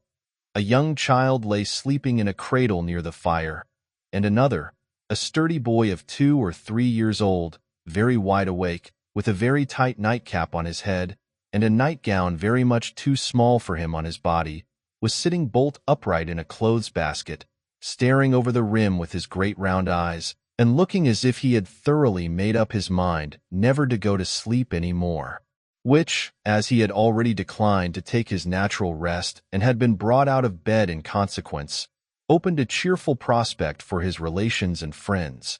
It was rather a queer-looking family, Kit, his mother, and the children, being all strongly alike. Kit was disposed to be out of temper, as the best of us are too often, but he looked at the youngest child who was sleeping soundly, and from him to his other brother in the clothes basket, and from him to their mother, who had been at work without complaint since morning, and thought it would be a better and kinder thing to be good-humored. So he rocked the cradle with his foot, made a face at the rebel in the clothes basket, which put him in high good humor directly, and stoutly determined to be talkative and make himself agreeable. "Ah, mother," said Kit, taking out his clasp-knife, and falling upon a great piece of bread and meat which she had had ready for him, hours before, "what a one you are! There aren't many such as you, I know." "I hope there are many a great deal better, Kit," said Mrs. Nubbles, "and that there are, or ought to be, according to what the parson at chapel says." "Much he knows about it," returned Kit contemptuously. "Wait till he's a widder and works like you do, and gets as little, and does as much, and keeps his spirit up the same, and then I'll ask him what's a clock and trust him for being right to half a second." "Well," said Mrs. Nubbles, evading the point, "your beer's down there by the fender, Kit." "I see," replied her son, taking up the porter pot. "My love to you, mother, and the parson's health too, if you like. I don't bear him any malice, not I." "Did you tell me, just now, that your master hadn't gone out tonight?" inquired Mrs. Nubbles. "Yes," said Kit, "worse luck." "You should say better luck, I think," returned his mother, "because Miss Nellie won't have been left alone." "Ah," said Kit, "I forgot that. I said worse luck, because I've been watching ever since 8 o'clock and seen nothing of her." "I wonder what she'd say," cried his mother, stopping in her work and looking round, "if she knew that every night, when she, poor thing, is sitting alone at that window, you are watching in the open street for fear any harm should come to her, and that you never leave the place or come home to your bed though you're ever so tired, till such time as you think she's safe in hers." "Never mind what she'd say," replied Kit, with something like a blush on his uncouth face. "She'll never know nothing, and consequently, she'll never say nothing." Mrs. Nubbles ironed away in silence for a minute or two, and coming to the fireplace for another iron, glanced stealthily at Kit while she rubbed it on a board and dusted it with a duster, but said nothing until she had returned to her table again, when, holding the iron at an alarmingly short distance from her cheek to test its temperature, and looking round with a smile, she observed, "I know what some people would say, Kit." "Nonsense," interposed Kit with a perfect apprehension of what was to follow. "No, but they would indeed. Some people would say that you'd fallen in love with her. I know they would." To this, Kit only replied by bashfully bidding his mother get out, and forming sundry strange figures with his legs and arms, accompanied by sympathetic contortions of his face. Not deriving from these means the relief which he sought, he bit off an immense mouthful from the bread and meat, and took a quick drink of the porter, by which artificial aids he choked himself and effected a diversion of the subject. "Speaking seriously, though, Kit," said his mother, taking up the theme afresh after a time, "for of course I was only in joke just now, It's very good and thoughtful and like you to do this and never let anybody know it, though someday I hope she may come to know it, for I'm sure she would be very grateful to you and feel it very much. It's a cruel thing to keep the dear child shut up there. I don't wonder that the old gentleman wants to keep it from you. He don't think it's cruel, bless you, said Kit, and don't mean it to be so, or he wouldn't do it. I do consider, mother, that he wouldn't do it for all the gold and silver in the world. No, no, that he wouldn't. I know him better than that. Then what does he do it for, and why does he keep it so close from you? Said Mrs. Nubbles. That I don't know, returned her son. If he hadn't tried to keep it so close, though, I should never have found it out, for it was his getting me away at night and sending me off so much earlier than he used to that first made me curious to know what was going on. Hark! What's that? It's only somebody outside. It's somebody crossing over here, said Kit, standing up to listen, and coming very fast, too. He can't have gone out after I left, and the house caught fire, mother.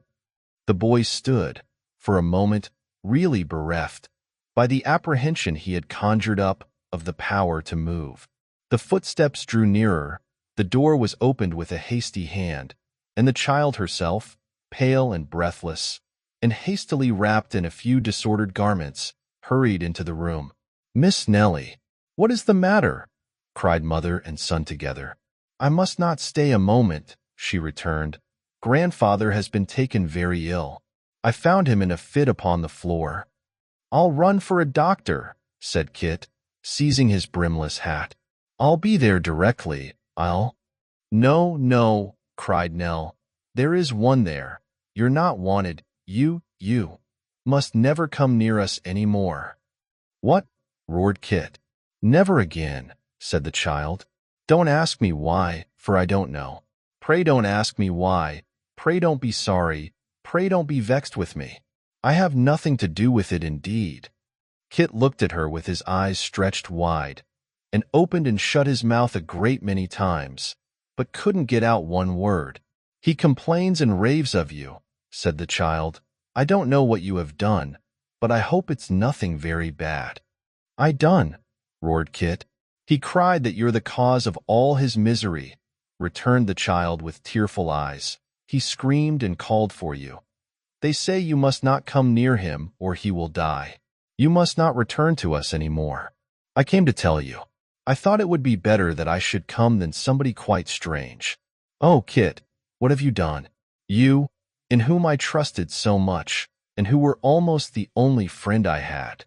The unfortunate Kit looked at his young mistress harder and harder, and with eyes growing wider and wider, but was perfectly motionless and silent. I have brought his money for the week, said the child, looking to the woman and laying it on the table, and a little more, for he was always good and kind to me. I hope he will be sorry and do well somewhere else and not take this to heart too much. It grieves me very much to part with him like this, but there is no help. It must be done. Good night.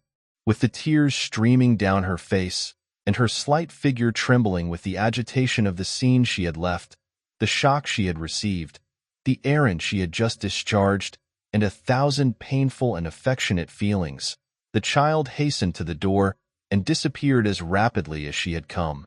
The poor woman, who had no cause to doubt her son, but every reason for relying on his honesty and truth, was staggered, notwithstanding, by his not having advanced one word in his defense. Visions of gallantry, knavery, robbery, and of the nightly absences from home for which he had accounted so strangely, having been occasioned by some unlawful pursuit, flocked into her brain and rendered her afraid to question him. She rocked herself upon a chair, wringing her hands and weeping bitterly, but Kit made no attempt to comfort her and remained quite bewildered. The baby in the cradle woke up and cried. The boy in the clothes basket fell over on his back with the basket upon him, and was seen no more. The mother wept louder yet and rocked faster, but Kit, insensible to all the din and tumult, remained in a state of utter stupefaction.